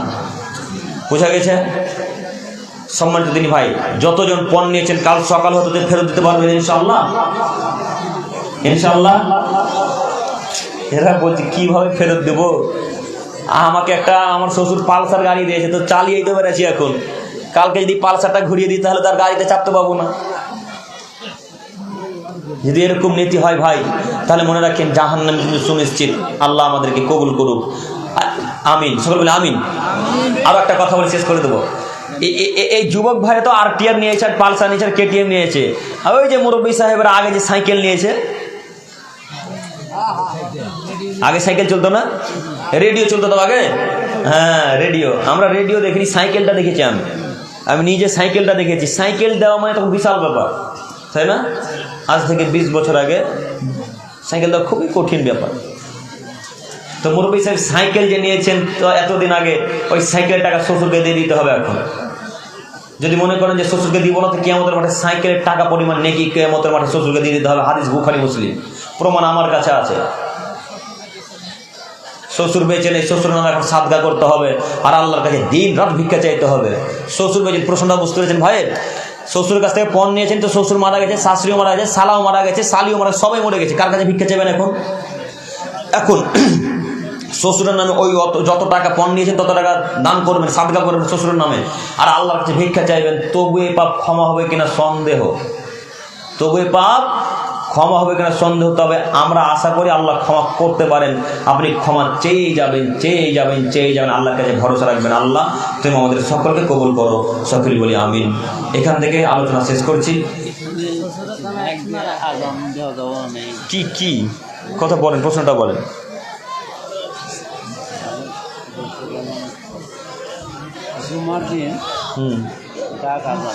দুই আজান, দুই আজান তো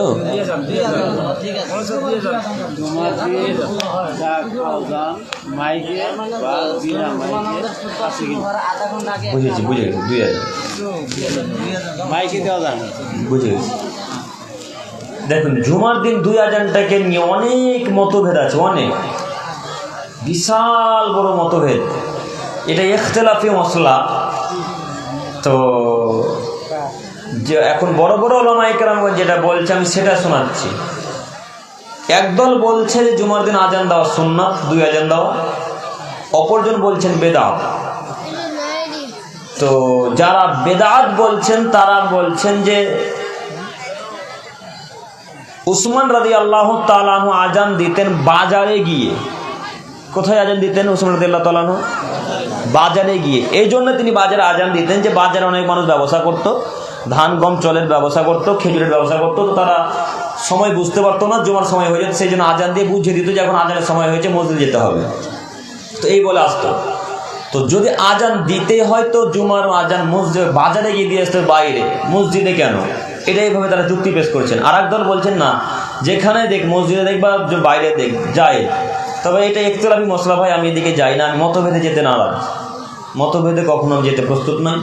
তবে আমি এতটুকু বলবো, যদি কেউ দেয় তো ঝগড়া করতে হবে না, আর যদি না কেউ দেয় তো তাকে চাপাচাপি করতে হবে না। কথা বোঝা গেছে? যদি কেউ দিচ্ছে দুই আজান তো বাধা দেওয়ার তেমন প্রয়োজন নেই, যেহেতু একজন বলছে জায়েজ, আর একজন বলছে বেদাত। দুজনেই সহি আকীদার আলেম, বড় বড় আলেম, দুজনে বিখ্যাত মাপের আলেম, বড় বড় আলেম মারা গেছেন, আল্লাহ ওদের উপর রহম করুক, আমিন। তো এরকম মতভেদে যাওয়ার প্রয়োজন নেই। আপনার সন্দেহ হচ্ছে করবেন না, আল্লাহ রাসূল হাদিসটা গ্রহণ করবেন। একটা হাদিস আছে যে তোমরা সন্দেহের মধ্যে যেও না, যে সন্দেহের মধ্যে ঢুকলো সে পাপে লিপ্ত হলো। হাদিসটা জানেন কি? যে সন্দেহের মধ্যে প্রবেশ করলো সে পাপে লিপ্ত হলো, কাজেই সন্দেহের মধ্যে যাবেন না। এরকম মতভেদ প্রশ্নতে না যাওয়াই ভালো। আমরা মতভেদে, বিশেষ করে আমি মতভেদে যেতে প্রস্তুত নই। তবে আপনাদেরকে বলি যে যদি কেউ করে তো তার উপরে এত জোর গলায় বলা লাগবে না। তবে ওমর রাদিয়াল্লাহু তাআলা আব্দুল্লাহ ইবনে ওমর তিনি বেদাত বলেছেন জুমার আজানকে, জুমার দিন দুই আজানকে। কে বেদাত বলেছেন? আব্দুল্লাহ ইবনে ওমর রাদিয়াল্লাহু তাআলা, ওমর রাদিয়াল্লাহু তাআলার ছেলে। তারা বিখ্যাত তাফসির, আব্দুল্লাহ ইবনে আব্বাস তাফসির জগতের সব থেকে বড় তাফসির করেন। আব্দুল্লাহ ইবনে আব্বাস তাফসির জগতের সব থেকে বিখ্যাত আলেম, বিশাল বড় তিনি আলেম সাহাবায়ে কেরামদের যুগে। তো তিনি বলেছেন সেই যুগে বেদাত, এটাকে কেন্দ্র করে অনেকে বলছে বেদাত। আবার কেউ কেউ বলছেন না সুন্নাত, যেহেতু উসমান রাদিয়াল্লাহু তাআলা কিন্তু সাহাবী, বিখ্যাত সাহাবী, খোলাফাদের 4 খোলাফায়ে রাশিদিনের মধ্যে একজন খলিফা, 3য় নম্বর। এই জন্য এটাকে অনেকে এইভাবে বলেছে। তো আমি দিনী ভাইদের আমি উদ্দেশ্য করে বলবো, এই বিষয় নিয়ে অত মাথা খারাপ করা না করার থেকেই ভালো। কেউ যদি করে তো বাধা দিতে যাবেন না। কেউ যদি বলে যে না দিব না, তো তাকে জোর করবেন না যে কেন দিবেন না, এইভাবে জোর করবেন না। বোঝা গেছে? আল্লাহ আমাদের সকলকে বোঝার তৌফিক দান করুন, সকলেই বলি আমিন। এখান থেকে আলোচনা শেষ করলাম। পরিশেষে আরও একটা কথা বলি, আপনারা সকলে আমার জন্য প্রাণ খুলে দোয়া করবেন। আমার আব্বু মারা গেছে, আমার আব্বুর জন্য দোয়া করবেন। আমার আব্বুকে যেন আল্লাহ জান্নাতুল ফেরদাউস দান করেন, সকলেই বলি আমিন।